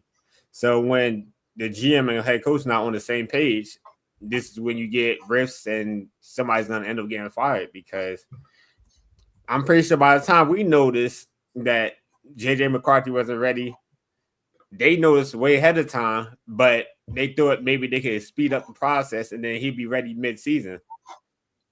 But we kind of saw that it was a rush, because us signing Carson Wentz a week before the season, that's when we should have noticed we're fucked. Yeah. that's exactly. See, the thing is I'm going to hold somebody else accountable. I'm going to hold the Wilfs accountable. I'm sorry, if the Wilfs were actually in the building regularly, they might see some of this stuff happening and say, hey, wait a minute, what's going on here? Why aren't you saying hi to your players in the hallway? You know, not that they're going to get involved with trivial stuff like this, but maybe they might have their finger on the pulse of their organization a little bit better. Hey, Fish, you're right about that, though, right? You see everybody get upset about and had this whole big conversation about, JJ McCarthy missing time for the birth of his child, right? Then Kwesi taking 2 weeks, right? But the Wilfs ain't never there. They did people the only damn team. Let me tell you something. I'm gonna be a little petty. Like, Mark gave that press conference. Ziggy wasn't there. Ziggy's the primary owner, right? Right. Oh, Ziggy was sick. Well, this is pretty important, Ziggy. Take some Tylenol, get your ass in front of the camera, and announce the firing of your GM. I don't think if you're going to talk shit about your GM missing 2 weeks paternity where he's on call for you could be there for the firing of your GM. I'm just saying we got to keep the blame across the board even. And we mad at McCarthy for missing practice during week 2, and we got upset about Kwesi missing 2 weeks. Then we need to have some Wilf representative be there 100% of the time also. Because I wouldn't want to say 100% of the time, because I don't want it being micromanaged like the Cowboys and Jerry Jones. I'm not saying they gotta be there. Be there. Like, you shouldn't have to wait to the end of the season to have meetings with your staffers to actually know what's going on. You should already know. Mm-hmm. This is your baby. This is where you making your money at, right? So, like, how come now when you see Sam Darnold go to the Super Bowl, now you want to call everybody up on Zoom meetings and say, what's going on? Who made this decision? Who made that decision? You shouldn't have been there. Like, all right, cool. I'm not saying you got to sit there and be like yes or no, but at least be a fly on the wall. So let's try to put a bow on this thing. Any of you guys feel like Kwesi was the scapegoat? Yes. I wasn't ready to go there. Yeah, I do too. I mean, he needed to go, but I feel like he's kind of scapegoating. Yeah.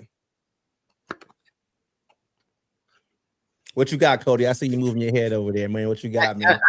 The timing says, yeah, it's definitely like a scapegoat situation, but this was coming, and I think everybody in the fan base knew it was coming. It was funny how people were saying, "Oh, everyone's surprised. It was a surprise firing." Like, we kind of been knowing this because we've been talking a lot of shit on Kwesi heading up, right? And it's like, it's not surprising he got fired. It's surprisingly the timing of his firing. So I would say because of the timing, yeah, it's a little bit of a scapegoat thing. Yeah. But you want to keep, you kind of want to keep your head coach that just came off of winning Coach of the Year. So you're picking a guy, let's look at it, right? I mean, the best first round pick that we have is probably with the Kwesi KOC era is Dallas Turner, I would say.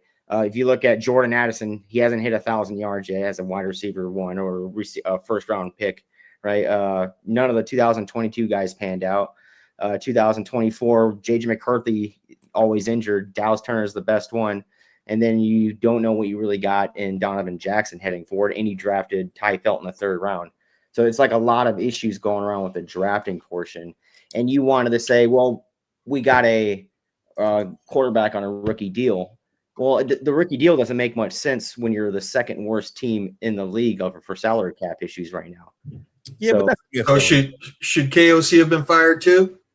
no, Yeah. I think, yeah. Well, I don't want to fire him yet right now because I don't want the situation where we found out with Kwesi and KOC heading into 22 when the only quarterback on the board was Will Levis. Like, I don't want to be in that position again. If you're going to fire KOC, it'll be next year. Just like I said, you should have probably fired Kwesi next year along with KOC. So you bring in a new regime, you go draft your quarterback that you want, that regime wants, and you build off from there. I would have just fired everybody. As Black Monday came on, everybody got fired. Easy to just rebuild because what you're putting yourself in a situation is Is it though? Is it easy just to rebuild? Because did we rebuild in these past 4 years? it's not hard. It's not hard. But we didn't rebuild in the past 4 years. Yet KOC is still one of the winningest coaches in our history. And right now, our roster is 4 years in 4 years older than it was 4 years ago. What have you won? He's the winningest coach. What have we won? History. Have we won a playoff game? No, but look what he's been. The rosters that we've had. The rosters we had. We got older. D Woods. We got to come in and rebuild. We got older because the coaches wanted more veteran players on his roster. No, because we couldn't draft any, so we had to keep signing them. Like, bro, we had to go keep signing these guys, and we never had no cap money except for 1 year. So Keith, it seems like you're afraid to move on from Kevin O'Connell. I'm not afraid to. I just don't think we need to. Yeah, we do. I think his seat needs to get warmed up, but I don't think so. He needs to get warmed up going into year 5. Mm-hmm. No, your seat. So he never had a chance to. How would his seat have been warm this year? This is why I'm saying it's a bad idea to fire KOC at the same time because he never had a time to draft a quarterback. He finally got a draftable quarterback. He never had time to draft a quarterback. We drafted McCarthy. Yeah, that's what I'm saying. He finally got one. We're not going to fire him after that first year of that quarterback being bad.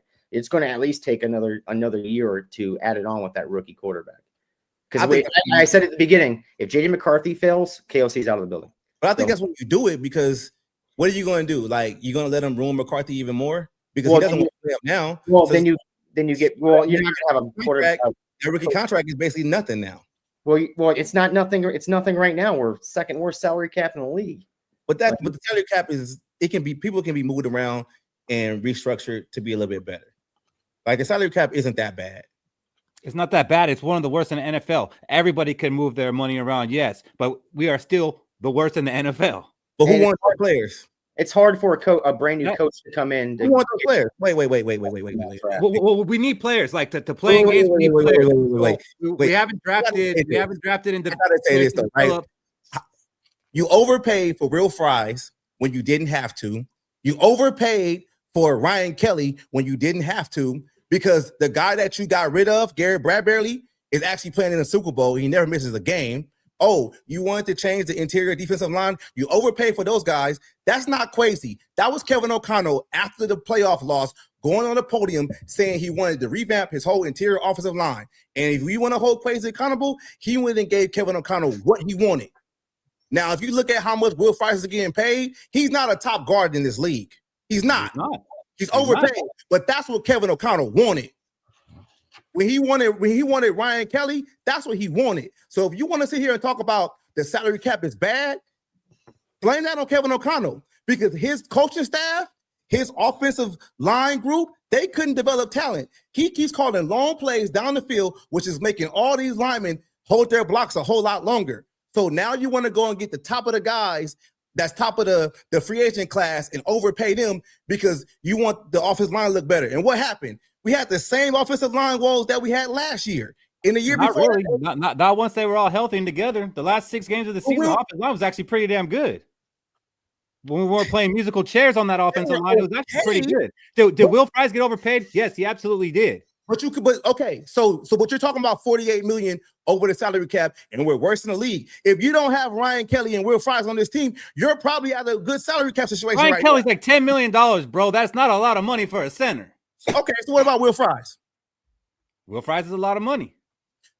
Would you rather have a rookie contract of Ed Ingram? Yes.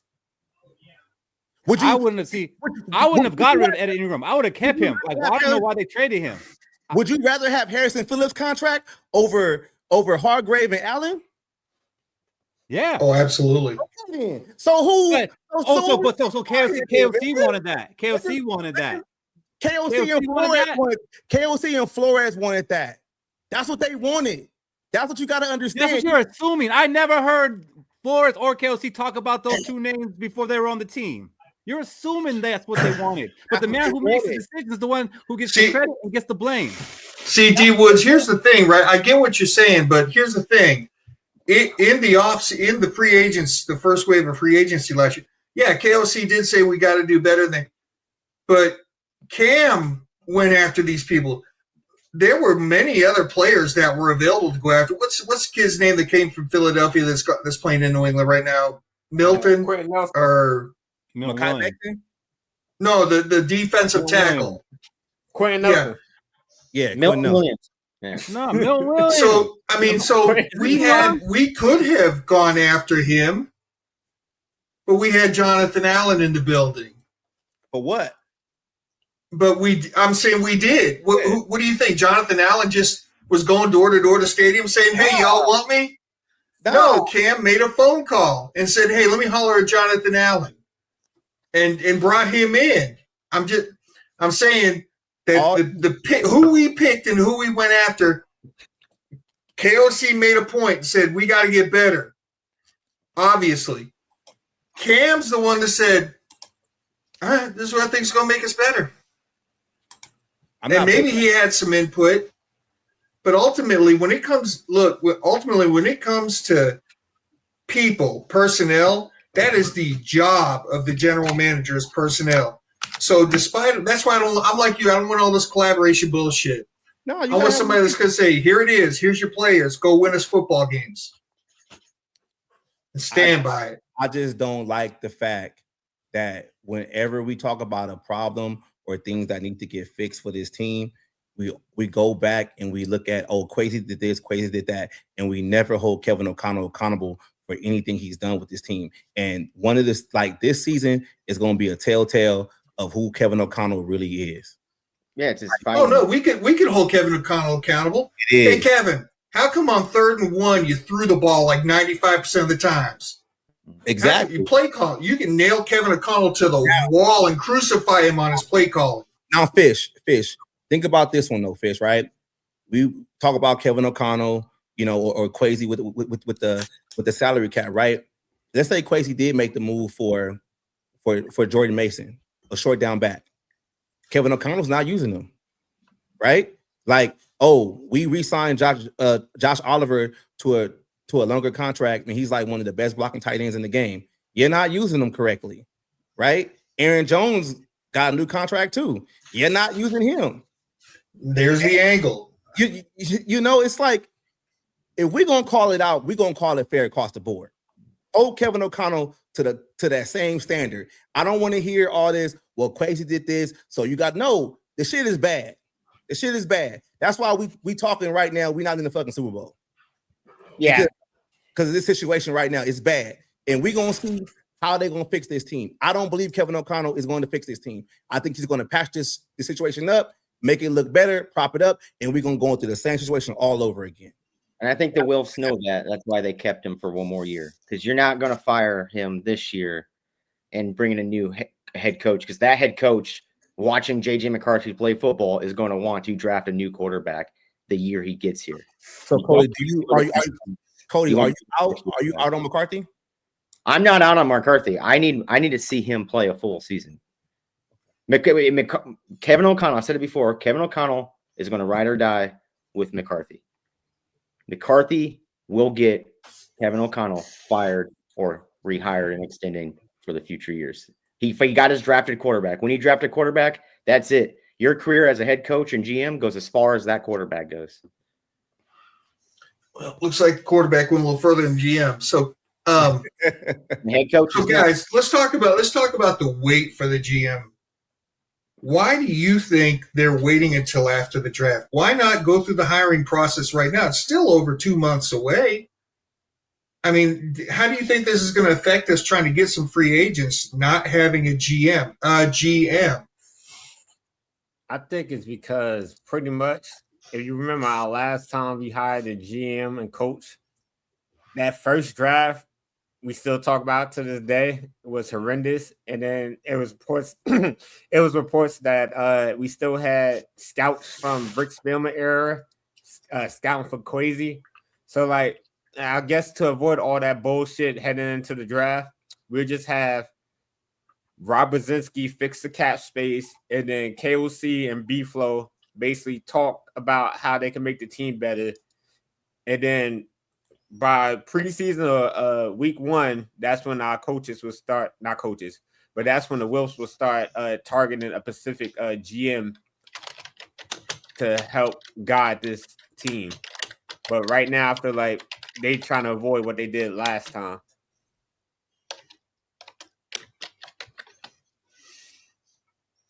So you're saying the answer for that is, oh God, we don't want to have a repeat of what, 5 years ago, where we hired somebody and put them under the pressure of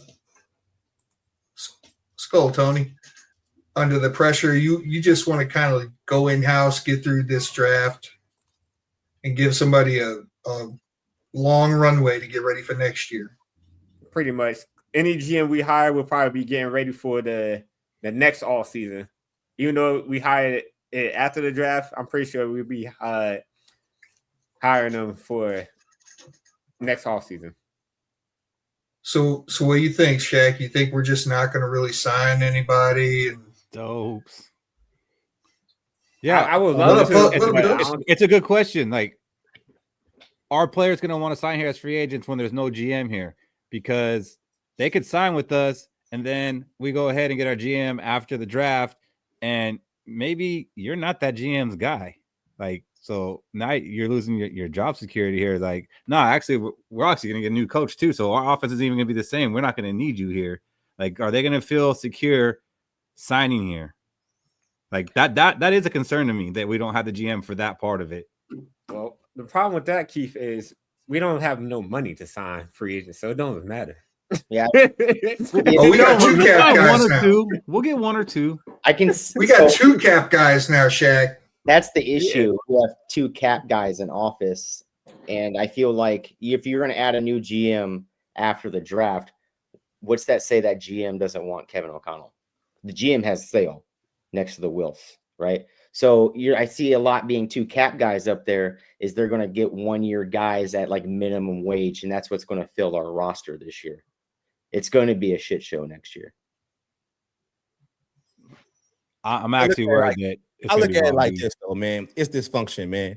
They're prepping Brzezinski to take the job, and that's exactly what it is. That's why he brought in a cap guy to take over his role. Like that's all it is. And if you're a GM, just like I said earlier, why would you want to come to this team?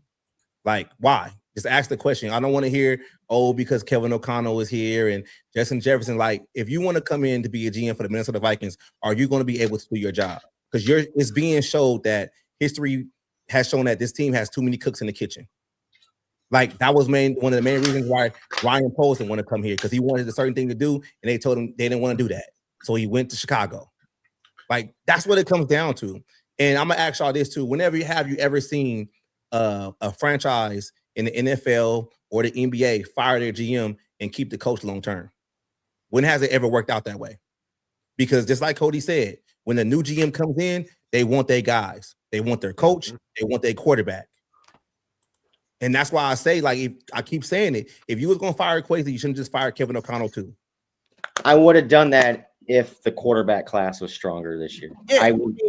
I'd have done it right after the end of the season or season. Because even if you lose this year and you become a 5-win team, like the next draft is when the draft is heavy, for quarterbacks.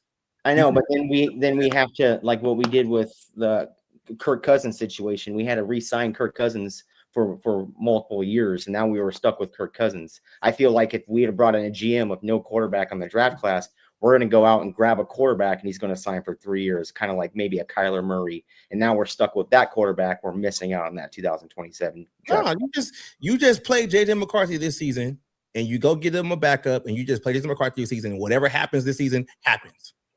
Like, then trade him next year. Yeah, I mean, I'm in for that. If you have to, like, either Joe Burrow or is JJ McCarthy, in my opinion. Joe Burrow's not coming here, man. I know he's not. But that's the only way that I'm moving off of JJ McCarthy is if it's Joe Burrow. Like, I'm not doing it for Kirk Cousins. I'm not doing it for Kyler Murray. I'm not doing it for Tua. I'm not even doing it for Aaron. I'm not doing Aaron Rodgers. But what I'm saying is this, though, right? Like, if you fire everybody at the end of the season, Black Friday or whatever, right? And to go with Cody said, a new GM is going to come in here and want his guys. You just roll with what the stat core is at quarterback this season, and you figure out your quarterback next year in the draft or free agency. Because at the end of the day, I don't see us getting any of these top GM names coming to this team. I don't. Hold on. There it is. Keith, D. Woods keeps asking the rhtorical question. Why would anybody want to come in here? Here's the reason. Because they want an opportunity to prove himself. And we've picked some guys that we think might like the opportunity. Hey, Fish, that's exactly what I said earlier. The Wilfs do that on purpose. They hire first-time guys in these positions because it feels like they're giving these guys a favor, and they can just say, hey, I'm going to get the opportunity to be a GM. You guys already know. You guys in your professional, lives or whatever. People tell you all the time, hey, just take a supervisor job. At least you can put it on your resume. Like, but how many GMs get a second GM job? It's not often. There hasn't been many guys that get a second chance, so it's not just taking it to get it on your resume. But the Wills don't hire experience. There's not a lot of experienced GMs. Like, you go get an assistant GM, but the assistant GM has experience, right? I'm saying you're not going to go find a guy that's been a GM of another team to come be your GM. That doesn't happen often. You get the assistant GM, you get the player personnel guy, which has experience as a assistant GM role. Right. I agree with that. But to be fair, like, they've only hired one GM for reals, and that was Kwesi. Rick Spielman was already here. They don't really have a trend yet. That is a trend. I heard you say about the coaches. Your coaches one makes sense. But as far as the GM, they've only hired one, and that came from outside. When the Wills got the team, they had the triangle village of authority. Right. They didn't want to have a GM then. But they had to have one because they needed one guy to actually make the moves. And Rick was a good GM. Rick was great. Rick was a good GM. So there's nothing wrong with that. But their next GM, they went outside. But look how they hired them though. They hired a basically somebody that was completely opposite of what Rick was. Somebody that was green. And look how it played out. Somebody that came from the Browns. Do you think we'd be dealing with this if Ryan Post would take a job when he was the player personnel guy for the Chiefs? No. They didn't want experience. They want to give a guy a favor so they can back him in and put him in a corner and make him do what they wanted to do. That's what it came down to. They didn't want to rebuild. Because when you're not the football guy, people are going to tell you you're not the football guy. The coaches are going to tell you, hey, we got to do this because this is a football move. It was a bad hire. I'm not tripping on that. But hold the Wilfs accountable for that. So we do got a list of GMs that we want to if we got a chance to hire that the Wilfs should take a look at. I think you had Cody's guy first. Why would we even hire this kid, man? Go ahead, Cody. Present it. He's not coming from the Browns. But why? Like, come on. I want a GM, right, that is coming from a winning organization. Someone who's grew up in a winning organization. The Rams have always been a winning organization. I don't want to pick a GM that was some analytical guy for the Cleveland Browns who have the most losing seasons in the NFL. I just don't want that. Give me a guy that has he grew up in a winning organization. I hope he brings that let's need fuck them picks mindset to the Vikings, which I've been begging for. I mean, this is a guy with experience. Oh, you said you want nothing to do with him, D Woods. Why is that? He's a Rams guy. He's already has ties to Kevin O'Connell. He's only like 32 years old. Now, we're not even sure of what he's actually doing, over there with the Rams, even though he has the assistant GM role. I'm staying away from anybody from the Rams at this point. I'm just especially if Kevin O'Connell is going to be the coach, because they're going to have a hard time holding Kevin O'Connell accountable, because Kevin O'Connell will be the one vouching for this guy to get the job. I got somebody for you, D Woods. Let me present Ray Agnew, D Woods. Ray Agnew was a defensive lineman. I believe he was Defensive Player of the Year or Rookie of the Year. He won a Super Bowl, with the Rams in the Greatest Show on Turf. After he was a pastor. He's a pastor. Take that into consideration. He came up as a scout. He became the Rams Director of Pro Personnel. He's been the Assistant General Manager of the Lions for 4 years. And think about who they've drafted in the 4 years he's been the Assistant General Manager. Think of all those draft picks that have hit. They got half their damn starting roster off the last 4 years draft picks, and he's been killing it. He's older. He's 58, so he will have control and be a level-headed, I hope. I hope. So he will have an age gap. He ain't going to be best buddies with none of these younger cats that are coaches or whatever. He's going to tell them, here's what we're doing, and you're going to do it. Hard pass. Hard pass. Because do you want to make the Lions better? You're taking away their assistant general manager. But then they're going to get compensatory picks because he's a minority hire. I'm not giving the Lions no more draft picks. I am not worried about a compensatory pick over a guy over the next 4 years. Could draft us 10 to 12 starters. They can have the compensatory pick. I'm good on Agnew. I got a guy that nobody's talking about. We're taking their guy that's helping make those picks, though. Yeah, I'm good on Agnew. That's not the guy I want. All right, maybe we'll get to him. Who's next? He ain't even on here. So, it's my guy, Chad Alexander from the Chargers, assistant GM. So, besides being from the Chargers, he did the 20-year program under Ozzie Newsome. I'm pretty sure you're familiar with Ozzie Newsome, not only playing football, but being the GM, helped build that awesome defense for the Ravens and draft all those good players that we're familiar with. Some of the draft picks under Chad Alexander are Mekhi Becton from the Jets. He's part of the Elijah Vera Tucker trade that got us Christian Darrisaw. He drafted Sauce Gardner and Garrett Wilson and Breece Hall all in the same back-to-back drafts. He also drafted the Jets' Will McDonald, who's a good defensive end. Then when he got to the Chargers, he got Joe Alt, Ladd McConkey, Cam Hart, the same draft. Omarion Hampton and the tight end, I can't pronounce his name, that's been going off this year for the Chargers. So he kind of hits in the draft all throughout the draft.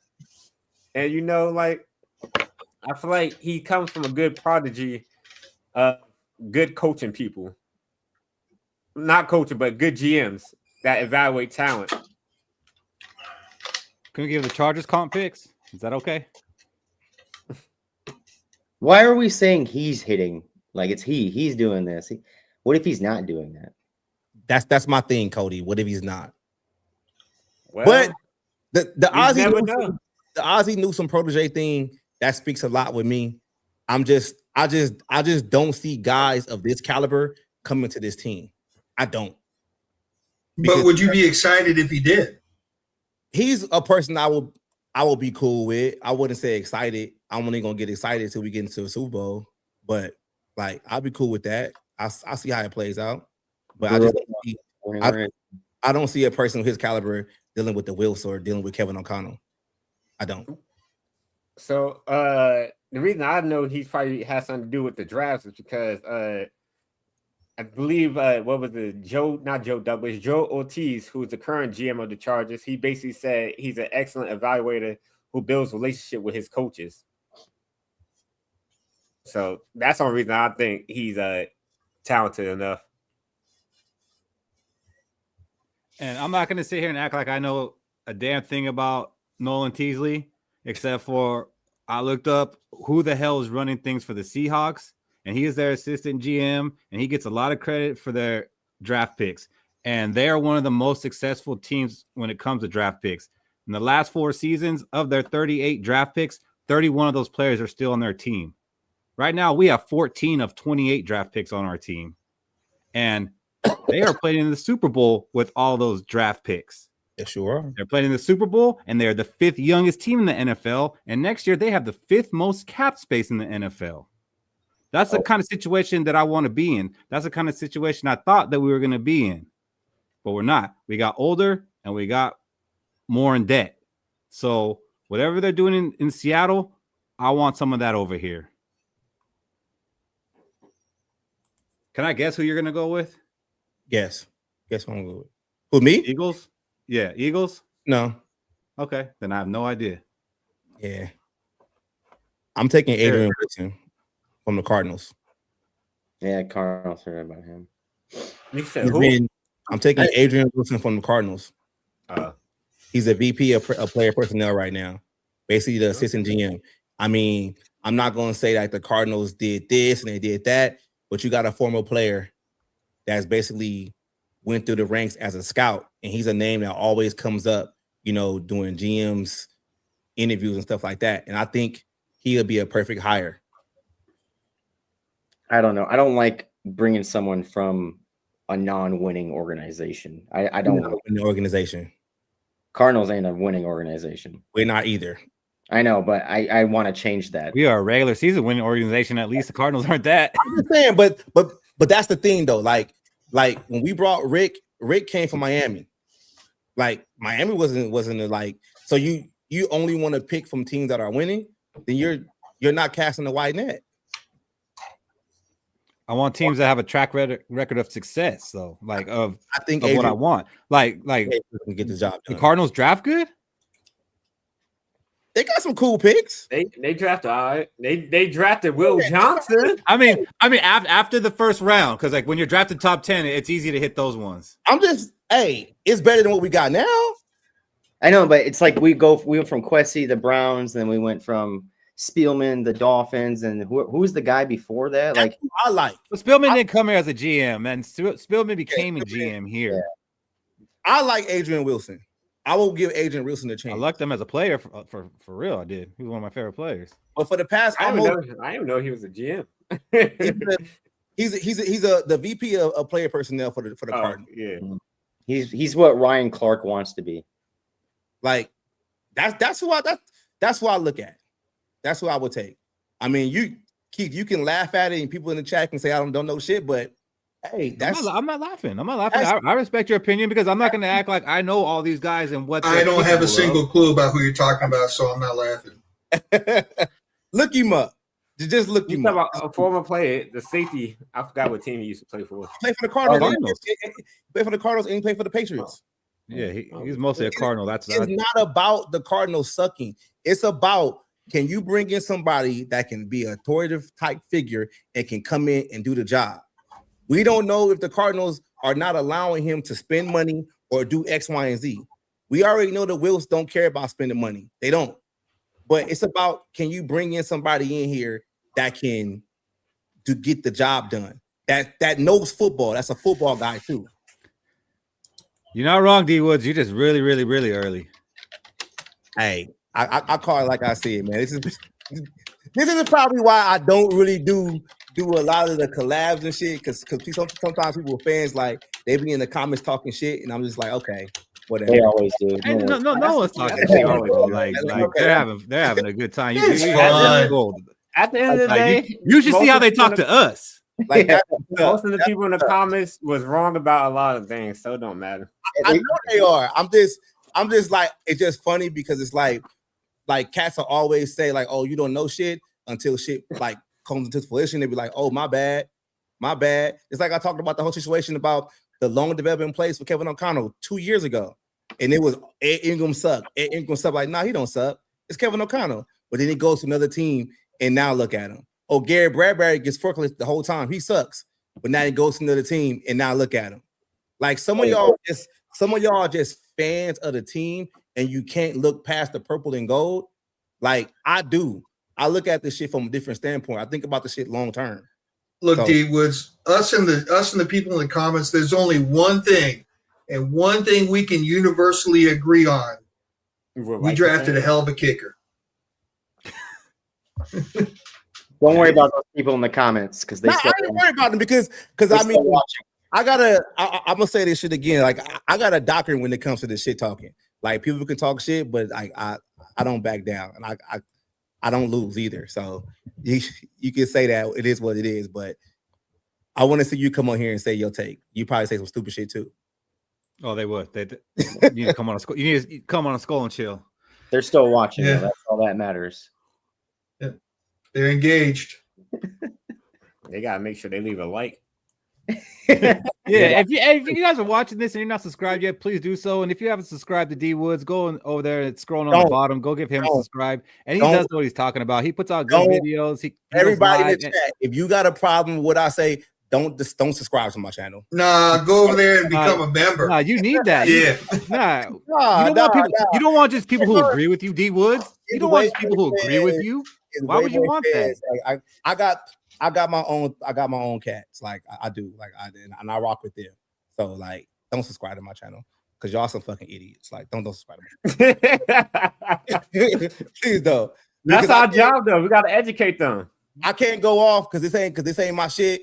But like, nah, like don't do that to yourself. Please don't. We gotta educate them. That's our job. We try to educate them on football because some of them are just. Skull, Andrew.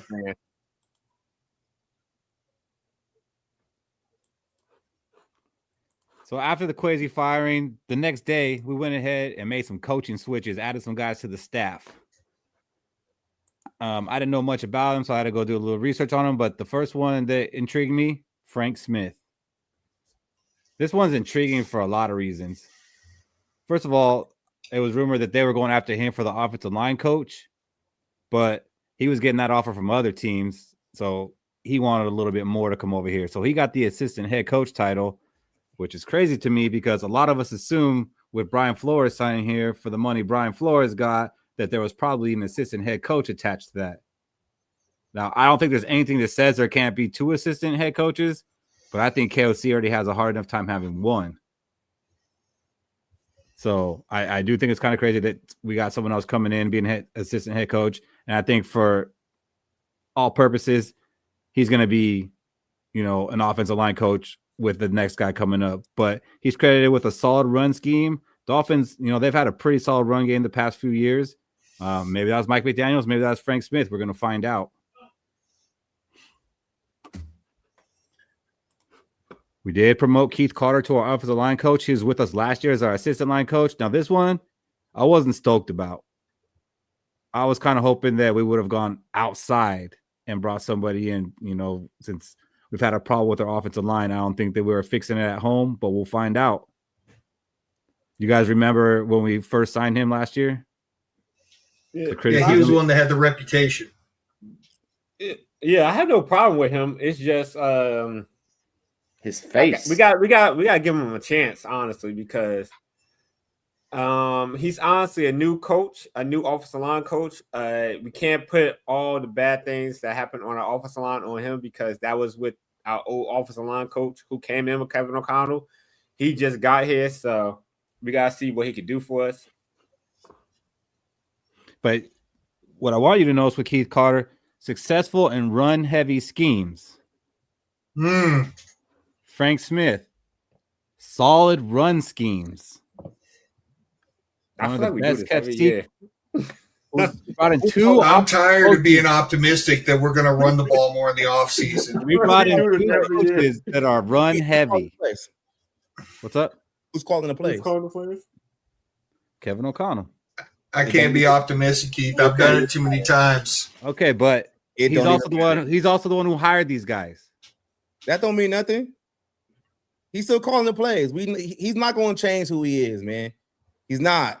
Like I'm with Fish. I'm not going to be optimistic until I see it. Until I see this heavy run game, then I'm gonna believe it. But as of right now, obviously, I'm just making a point that it seems like it maybe, they are trying to go towards that direction. Now, do I think it's going to happen? I don't know yet. I got to see it. But it is, kind of crazy. You got an assistant head coach who is a run guy, and your offensive lineman is a run guy. Nothing I read about these guys said anything about the passing game that they were a part of. And he's a former offensive coordinator, right? Yes. So what does Wes do? Great question. Wes doesn't do much. He drinks. He does, right? That's why the players have drinking problems because they're looking at the coaches getting the same shit. Oh. I mean, I'm just saying, man. I'm not too hyped. Y'all don't think it's weird that Brian Flores has signed his contract and they haven't had a press conference about it yet, but it was such a big deal? They're waiting for after the Super Bowl. You think so? Oh, wait, I'm sorry. I missed that question. What was that? I said, y'all don't think it's kind of weird that they made a big deal about retaining Brian Flores, but they haven't had a press conference for him yet?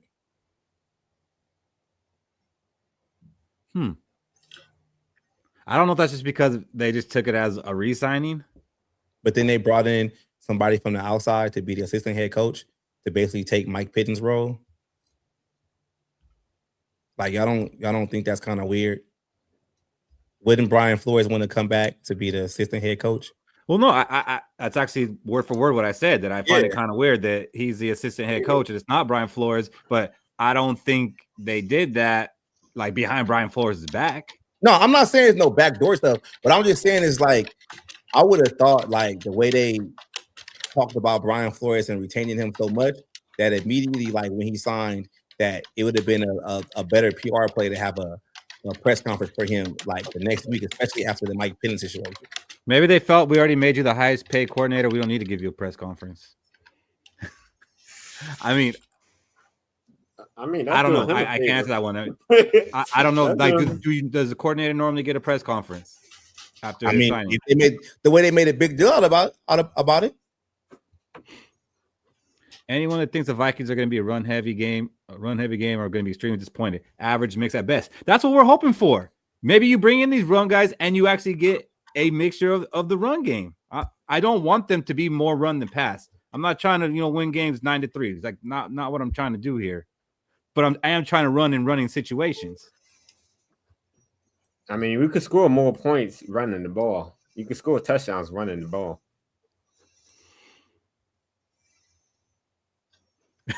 Assistant head coach sounds like a secretary job.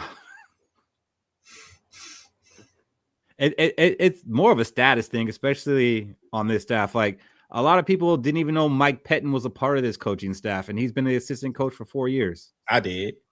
Well, no, of course you did. Of course you did. I said a lot of people didn't know that. Yeah, probably that. Yeah, because he was a former head coach. Yep. They also brought in some people on the defensive side of the ball to help Brian Flores. Now, Ryan Nielsen, he'll come in as a defensive run game coordinator, which I don't even know if we really had one of those last year. Yeah, we had a defensive line coach, but I don't think he had the title of defensive run game coordinator.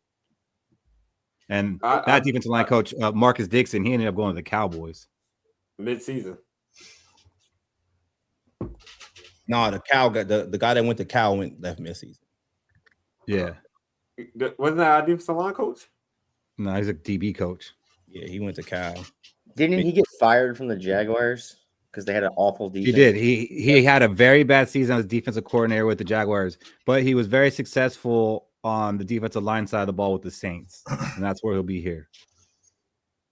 I know the Bills had a really good pass defense. I think it's I think it was number one in the league, a pass defense. How was their run defense though? I don't like this hire. I don't think the Bills were a good run defense.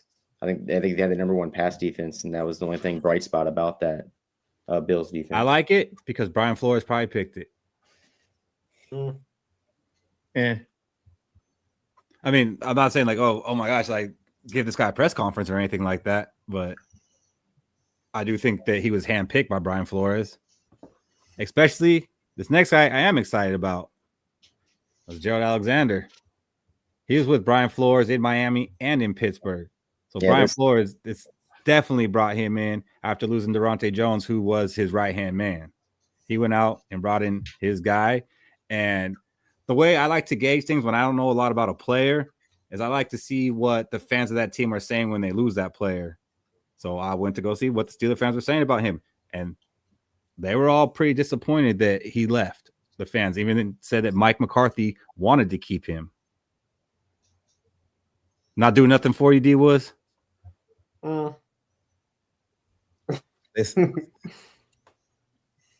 got to get some corners first, man. For real. Yeah, we only got 2. So, I mean, like let's be real, man. He got 2 guys he coaching right now. We need 3 more. So no, he's going to have a first-round cornerback. What are you talking about? I'm more worried about that than anything.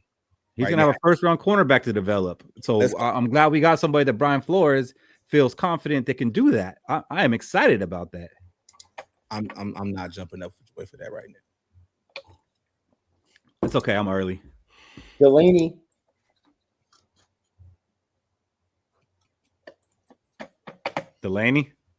Manzor going. I think we're definitely going cornerback or safety in the first round. I don't know. It depends on what Kevin O'Connell wants. He might go off in. Jeremiah They might have to arm wrestle for it. Or they might trade down again. Jeremiah Love. Might need another wide receiver with the Addison. You never know. Makai Lemon. I think Addison gets 1,000 yards this year, though. I think he's going to live up to that first-round pick. If he doesn't get suspended again. Yeah. You just got to say that every year, Cody, and you're going to be right. Yep. I'm still right. I know, right? Don't worry, Cody. He will be when he's the Kansas City Chief. There we go. That's why you trading on Fish? I don't know. If it ain't purple and gold, D, I don't know anything about it. Caleb Banks is not a Jeffrey Simmons prototype. What kind of prototype is he, Shaq? Like, this is how I look at it, Keith. I see you like doing your thing. Like, I don't really like get to like with these couple of hires. Like, the only one that I'm really like kind of like, oh, what's up with this move? That's the guy from the Dolphins. But other than that, like the rest of the guys, is just I just want to see how it pans out, man. Like, because we can sit here and look at what they did certain places, certain situations. It's all going to be what that coordinator wants to do, what B-Flow wants to do, or what Kevin O'Connell wants to do on the offense side of the ball. So I'm just not finna sit here and be like, oh, yeah, things are going to super change because we got this coaching here. Like, when it comes to that DB coach, we only got 2 DBs. We only got 2.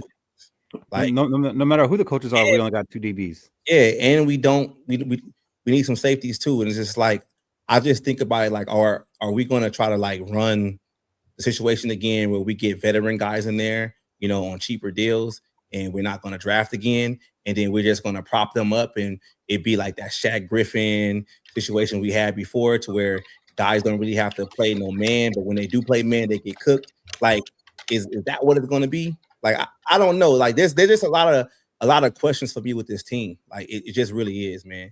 And I'm just not finna get too high on some of these hires because I don't see a lot of these guys having this job next year if this team has a bad season. Well, I mean, that's a fact. But if they do have a good season, they're going to get extensions.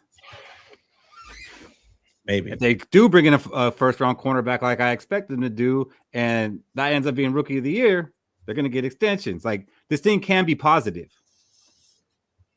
Like, that is an option here. Like, we're not going to only have 2 when the season starts. We're going to have more than 2 cornerbacks. I promise you. I see you're worried about that, but I can promise you we're going to have more than 2 cornerbacks when the season starts. We only had 3 last year. Only 2 played. Yeah, we did. And I thought, and cornerback last year was a need, and the year before that it was a need.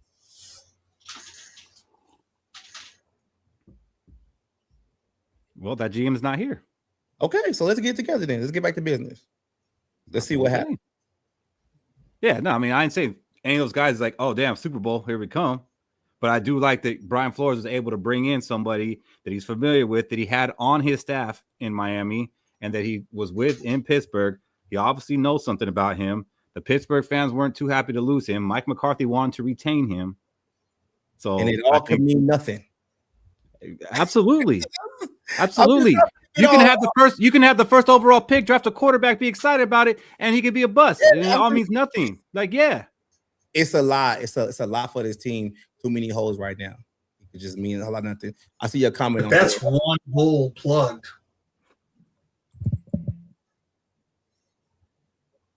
Maybe.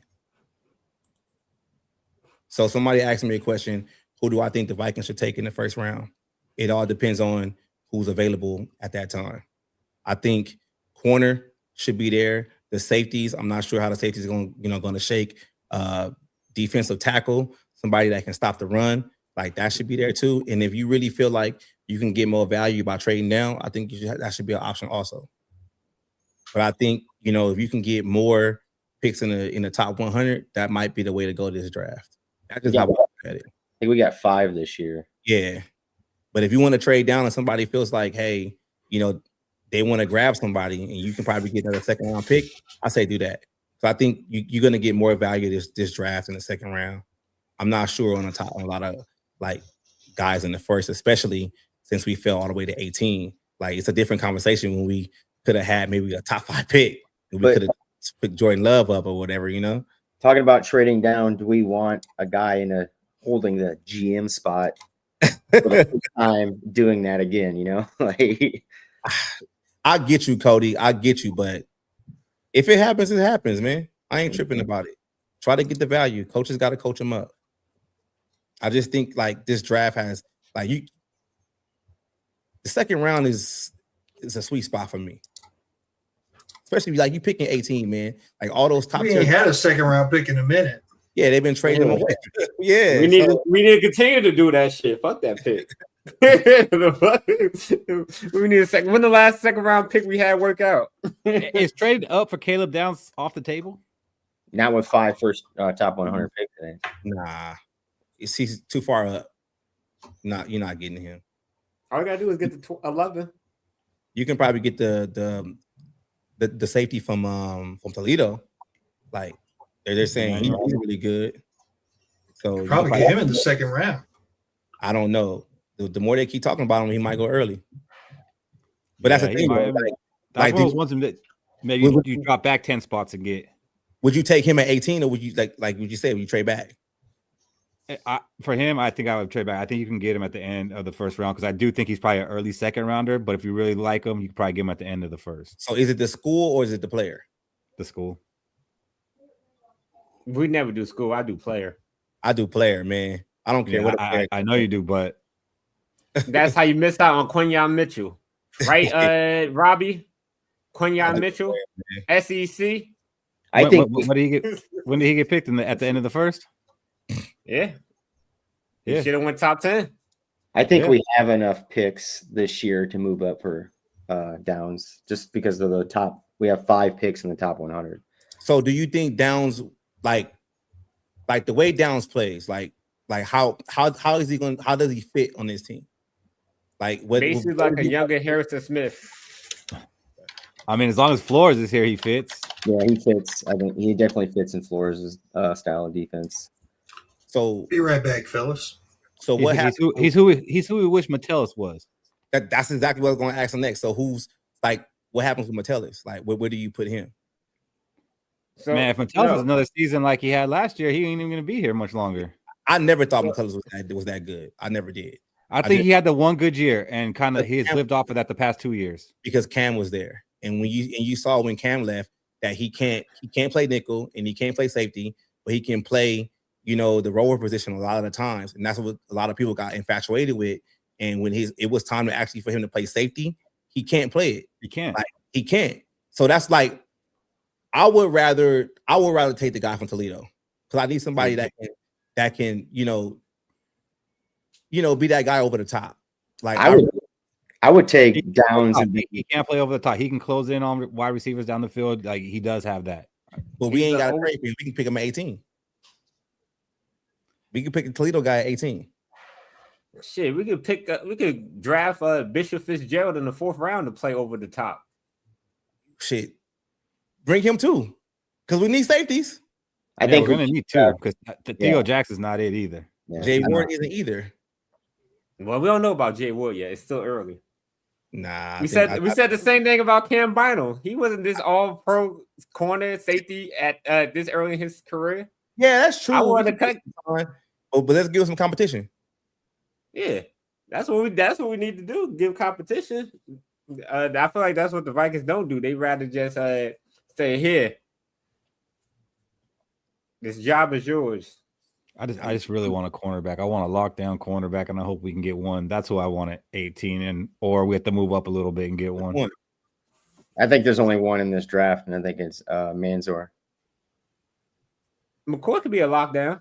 I think McCoy missing the season. Yeah, Delane from LSU. It's like Siobhan Rebel being that lockdown, and then he didn't end up being anything after his injury. So I'm staying away from the injury of McCoy. I mean, Siobhan he's in the rookie season last year. Let's see what he does in Dallas next year. You never know. Plus, they had to fire they fired their defensive coach. They had to get rid of Matt Eberflus. I wanted Siobhan last year, especially like I did too. Down 2. I was like, you might as well just go. Nobody's sleeping on Styles. Nobody's sleeping on Styles. It's just Styles can't cover a number 1 receiver. That's why we're sleeping on him. We need somebody who can cover number 1 receivers over a linebacker who could cover. If we don't go cornerback or safety, then yes, Sonny Styles, I'm down. I want no matter what, I want to go defense with that first pick. So I hope Brian Flores wins this new triangle. Fish or Shaq, we fired or Mike Penton retired, so we don't no longer put linebackers on receivers. Remember that. Sonny Styles might be there at 18, Emiliano. Yeah, I think Mansour and Delane are the same player. Emiliano's got 21 players that won't be there at 18. Yeah. Yeah. Every single player we said he won't be there at 18. He won't be there at 18. What y'all do in the second round? Second round? I don't have a second round pick for me. I traded it. After drafting Delaney, I'm drafting either Ramsey or the kid from Toledo in the second round at 49. Yeah, see, I was hoping to get McNeil in the second round. We'll see if he starts popping into the first round. I wanted a cornerback and a safety at the first 2 picks, and like A1 starter cornerback and safety. That's what I want from this draft. And after that, everything's extra. I mean, they got to be good, but that's extra. Boyd in the comments basically has my draft set up for me. I'm taking a running back, the second running back from Notre Dame, straight up. Oh, I like Emmett Johnson from Nebraska in the 3rd. I mean, I think we can get a running back in the 3rd. I think he's that guy, man. He has the explosion. Price, yeah. I think Price is that guy, man. He has the explosion. Like he can do it. Just looking at some of his highlights, it's like that's not Love. That's the other guy. And I just really feel like backup. Yeah, he looks good, man. Like he looks straight, dude. Like I would take him in the second round, man, and pair him with Jordan Mason as a 1-2 punch. Even though like other guys can you can get the other guy that Keith said you can get them, but I just think Price might be one of them ones, man. You might be able to get Nicholas Singleton like in the 4th round now. Yeah, I thought it was going to be that guy like you're talking, and then he just broke his foot. He broke his foot, so I mean he might drop around. Yes, he won't be at the combine. I like Coleman too, Emiliano, but I don't like Coleman. He's a lot like Jordan Mason. So like if we wanted to get like Maurice Jones-Drew a lot, the way his body shape is. I like Coleman a lot. If we didn't have Jordan Mason, I'd say yeah. Yeah, you can't. I think we want somebody that could take it from 80 yards. Jeremiah Love. Price. I mean, Price. You do that in the second round. Then you can get everything else.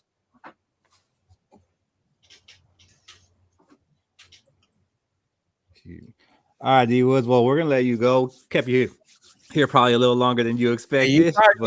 You tried to cook me a little bit, but man, I can stay in the. Nobody tried to cook you, man. We cooked together. We did this thing. I see what it is. You tried to cook me a little bit. It's cool, bro. It's cool. It's cool. Where did I try to cook you? I didn't try to cook you. We cooked together, I thought, on this thing. I guess we got different opinions. And that's the problem with the Vikings. Right there. We cook together. We can cook together. They can't.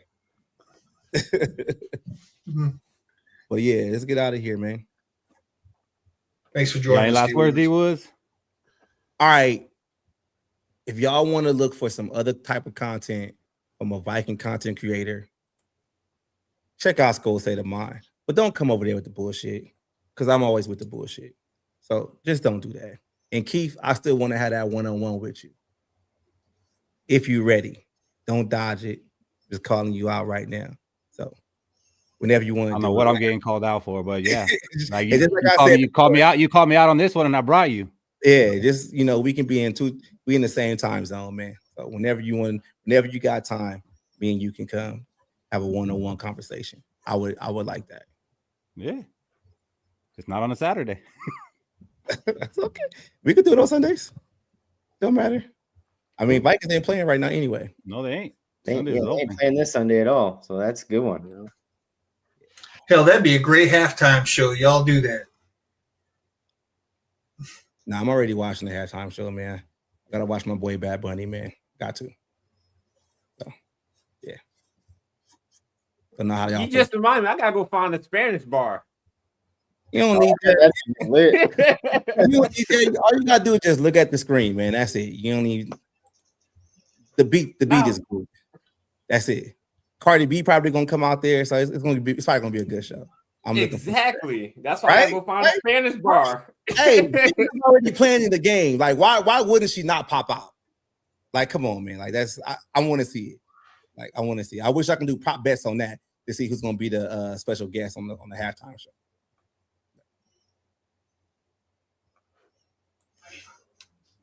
You need to get a repeat of Janet Jackson's halftime show.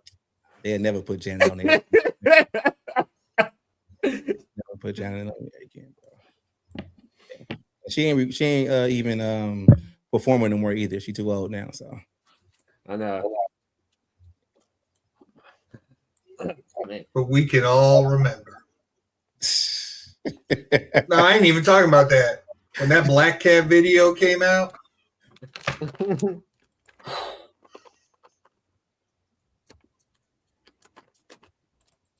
So that's it, Keith. Let's get out of here, man. Can you hear? He's lost in the sauce. Yeah, he typing. Oh, he can't hear us. Somebody, Bob Sweet said, trash halftime show, man. Hey, it don't matter, man. The halftime shows is great, man. It's cool with me. I don't even care about the politics if the music's fire. Hey, if the music's fire, they got some good dancers. Like, I'm cool. I'm cool. Yeah. It's only for 15 minutes anyways. Yeah, exactly. Like, hey, man. Who was it last year? That was Kendrick. That was Kendrick last year, right? So, hey, man. Yeah. I was trying to tell Keith to go. Yeah, man. I'm gonna check it out. And they also got a Green Day performer too. Shout out to Green Day. Out to Green Day. All right, D Woods. Thanks for joining us, Keith. I don't know what happened with Keith, but appreciate you. If you ever want me to come on with you, just let me know. I'll come on with you. I'd be more than happy to have that one-on-one. Have a good night, buddy. Sure. All right, D Woods. All right.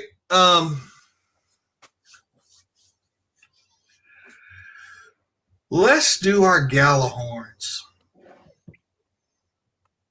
Who's ready?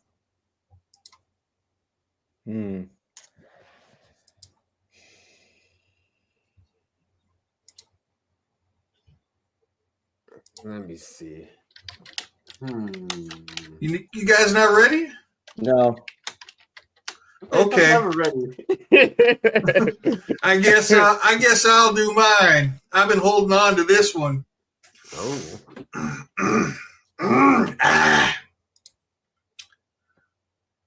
The Minnesota Vikings are for sale.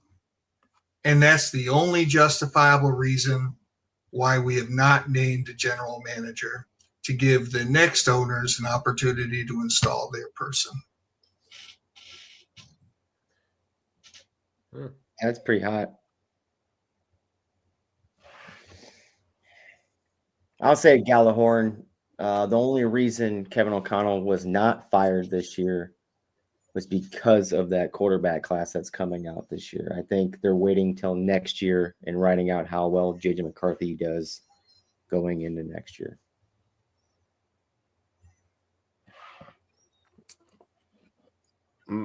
Okay. My Gallahorn is the real reason Kwesi probably got fired is because he had no real role with the Minnesota Vikings at this point. So they see no reason to have him on staff, and they run to just roll with Rob Brzezinski, a GM who can handle the cap space, while our head coach controls the draft or tells Rob Brzezinski or what he wants on the team. So that's probably why Kwesi got fired. Keith, can you hear us okay? Yeah, now I can. So, Keith, me? I know I told you I was holding on to this hot take and I was excited to give it, and I gave it. So here I'm gonna give it to you, Keith. This is just for you. All right. The Minnesota Vikings are for sale, and that's the only justifiable reason why they're holding off on a general manager, because they want to give the new owners a chance to install their guy. Oh, wow.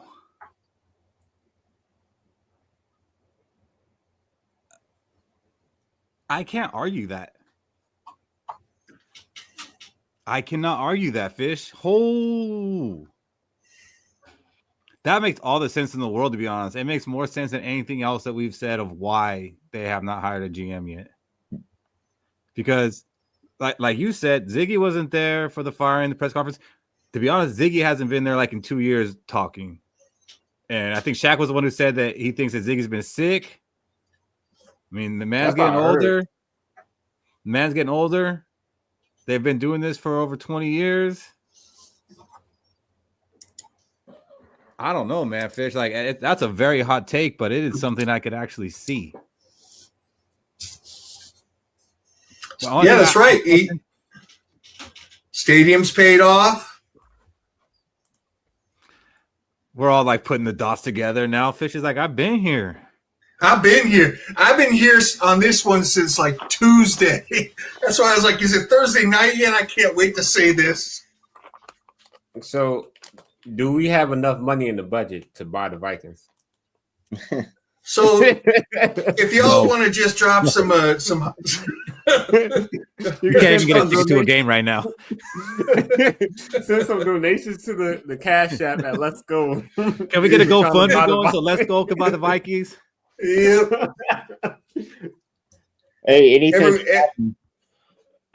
Seahawks. Every subscriber that's been a subscriber for at least a year will be part owner. Will have a say in the ownership. If you want to see a Super Bowl, get us to own the Vikings. That's a good one. What do y'all think of the comments of that take? I've been sitting on that one for a couple of days. Lay it on me. Am I stupid? What did Cody say? Said it was just hot. The thing is, if we find a GM after the draft, it kind of washes. So, I mean, it is a hot take, and anything can happen in the NFL if ownership-wise. I mean, right now we're looking at the Seahawks trying to sell their team, and they're in the Super Bowl, right? And they've had past successes that ownership have won Super Bowls. So, yeah, I mean, it's pretty hot take, and it might be correct. Right? Because again, anything can happen. You can be a Super Bowl winning owner, multiple Super Bowl winning owner, and then up and sell. So yeah, it could happen. That's a good one, Fish. I might have to clip that one. Did anybody else have a Gallahorn? It's okay if you don't.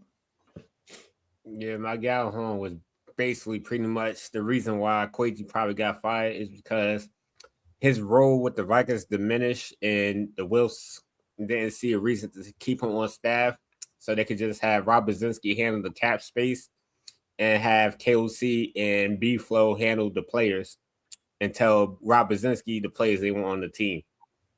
So if you do that, what's the real job for Kwesi?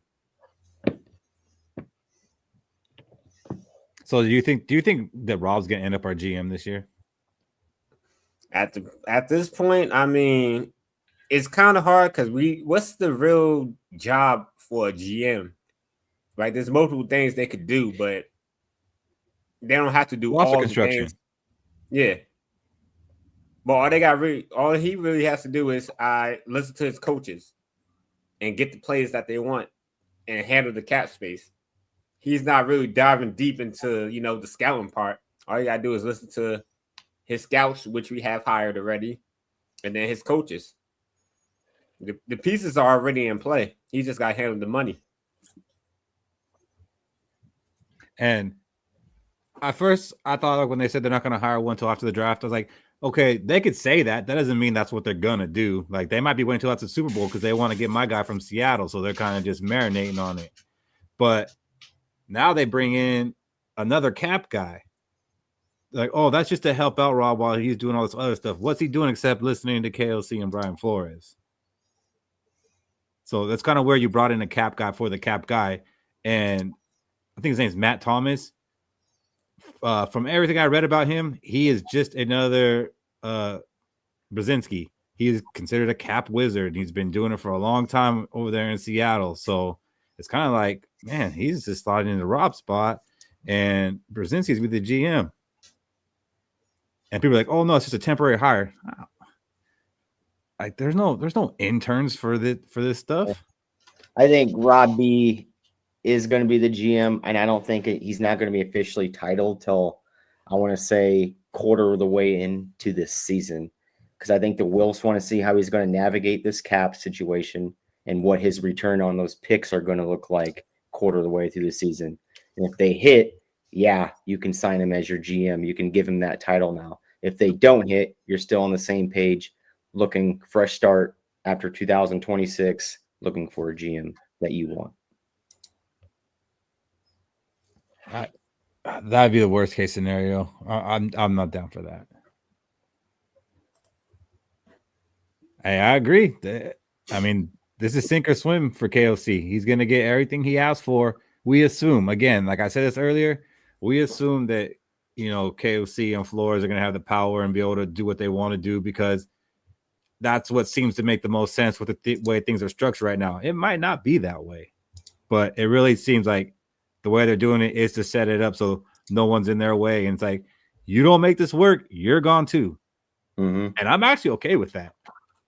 I'm okay with like, okay, you think you can do a better job? Prove it or you're gone too. I'm okay with that. And there's guys in the comment section asking who's going to be the Vikings quarterback. The quarterback is going to be whoever KOC feels is the safest that will keep him his job. That is one thing I'm actually kind of worried about in this case, that KOC is going to be more coaching for his job and not what's best for the team. Mm-hmm. Like, I think what's best for the long term of the team is developing JJ McCarthy and running with that, but he might not have the time to develop JJ McCarthy. He needs to win this year. Mm-hmm. So he's going to be making decisions of what's best for the Vikings in 2026, not what's better for the Vikings as a whole. Like, how do we rebuild this thing and actually get this roster younger like we were supposed to do in the beginning? That does concern me a little bit. I'm starting to feel, based on that thread, like the Rodgers lane might be opening more up instead of Kirk. Like, I was dead set on it being Kirk Cousins, but now it's like we got to save a job here, right? Who's better to save a job than a 42-year-old quarterback?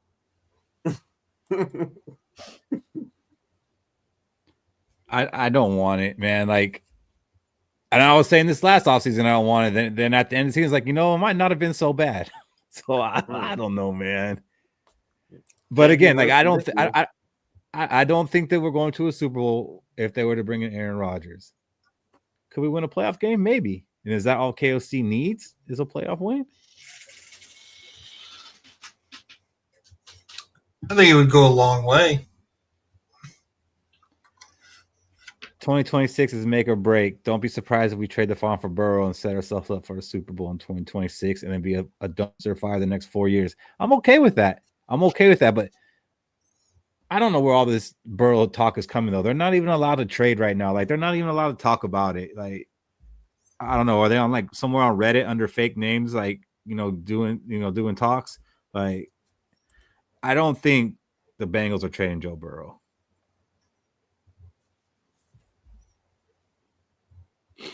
You guys look tired. All right. Let's go ahead and do some purple prophecies and get out of here. Who's ready? Go ahead, Shaq. Oh, can I guess it? Yeah. You're probably wrong, but you go ahead. No, go ahead. Go ahead. So my purple prophecy is, I don't know if it's really hot or not, but JJ McCarthy would be our week 1 starter next year.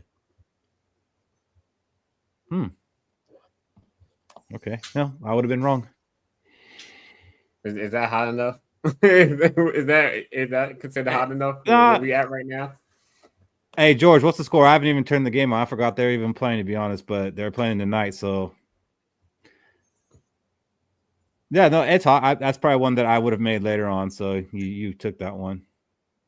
What do you got, Fish?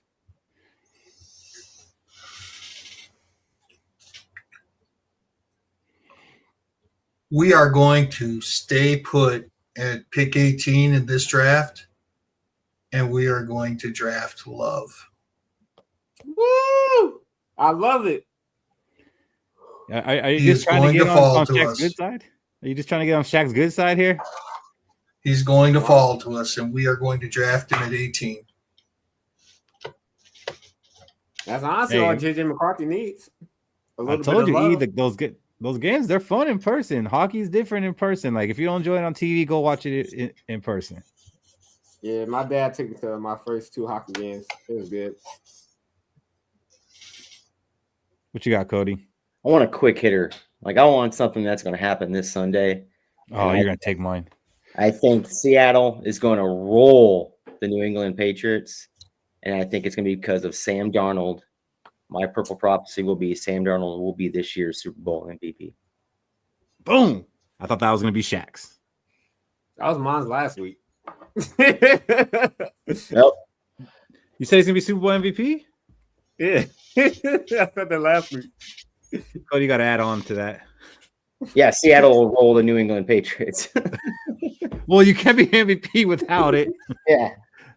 Fine, you can both have it. I forgot we got to do our score predictions too. That's very critical. So let me give my take, and then we'll do our score predictions before I get you guys out of here.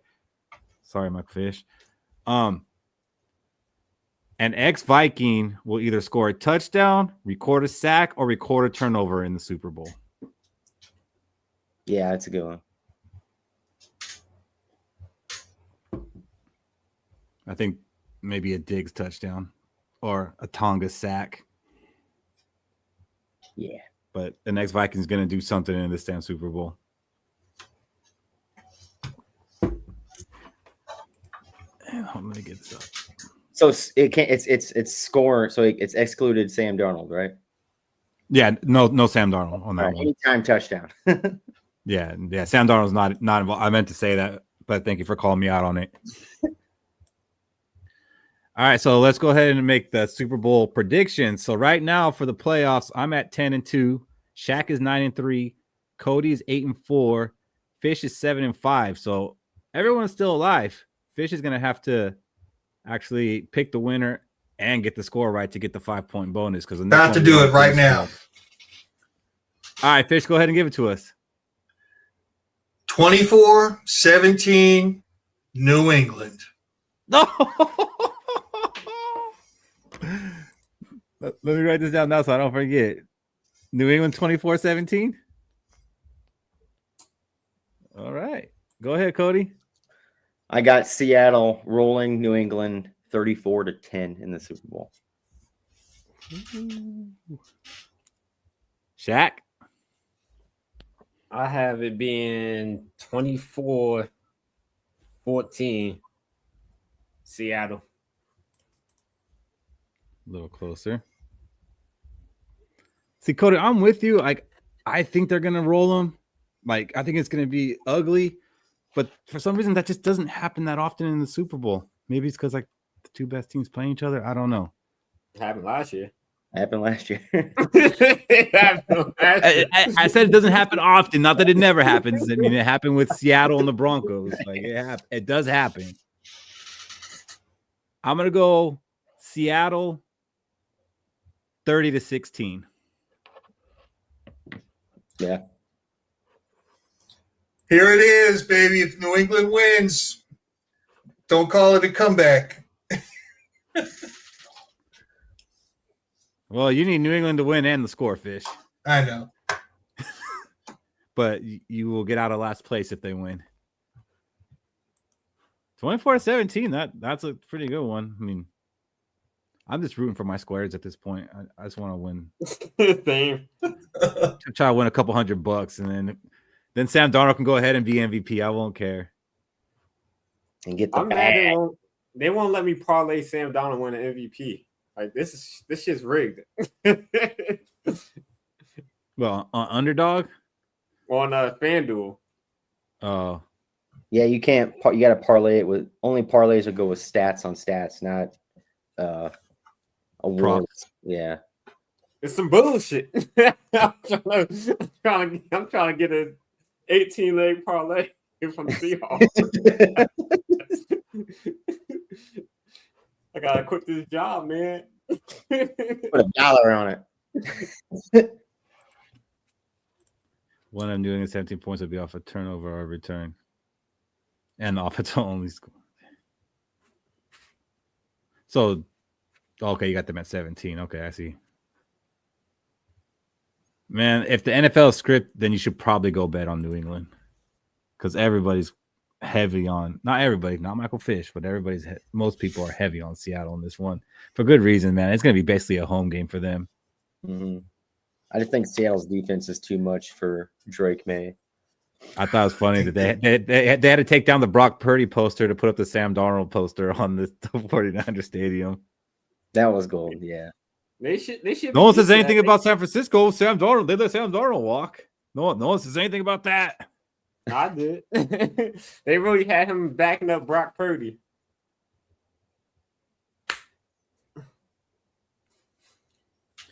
All right. Final word, Shaq. Final words. Thank you, everybody, for tuning in to another episode of the Let's Go podcast. I'd like to thank D Woods for joining us tonight. Make sure you guys go follow him and like all his stuff and tune into his YouTube channel. Give him hell. You could also, send donations to the Cash App on Let's Go, $ Let's Go, or you can send donations on YouTube by clicking the $. You don't have to, but we greatly appreciate it. And the fall off from J. Cole just dropped tonight. Make sure you go listen to it. It's fire. I need to check that out. We got Fish. For Vikings fans, by Vikings fans, thank you, D Woods, for joining us. Thank you, everybody, for tuning in. People who followed him over here, appreciate you. Thanks for all the great comments. It was very lively. Just take care of yourselves, and we'll see you next week. 20 more years. Let's go. Cody. Hey, weekend's coming up.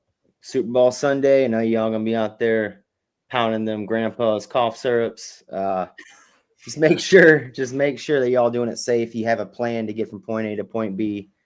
Other than that, let's go. All right, that's our show. And yeah, thank you, D Woods, for joining us. Thank everybody in the chat. Appreciate you guys being here. You guys make Thursday nights fun. Sometimes, I'm going to be honest, after work and everything, it's like, dang, it's hard to go get on here and do this. But you guys, make this so much fun. So I really appreciate you guys being here. And we'll see you guys next week when we do it again. Let's go. Let's go. Let's go. Let's go! For Vikings fans, Minnesota Vikings.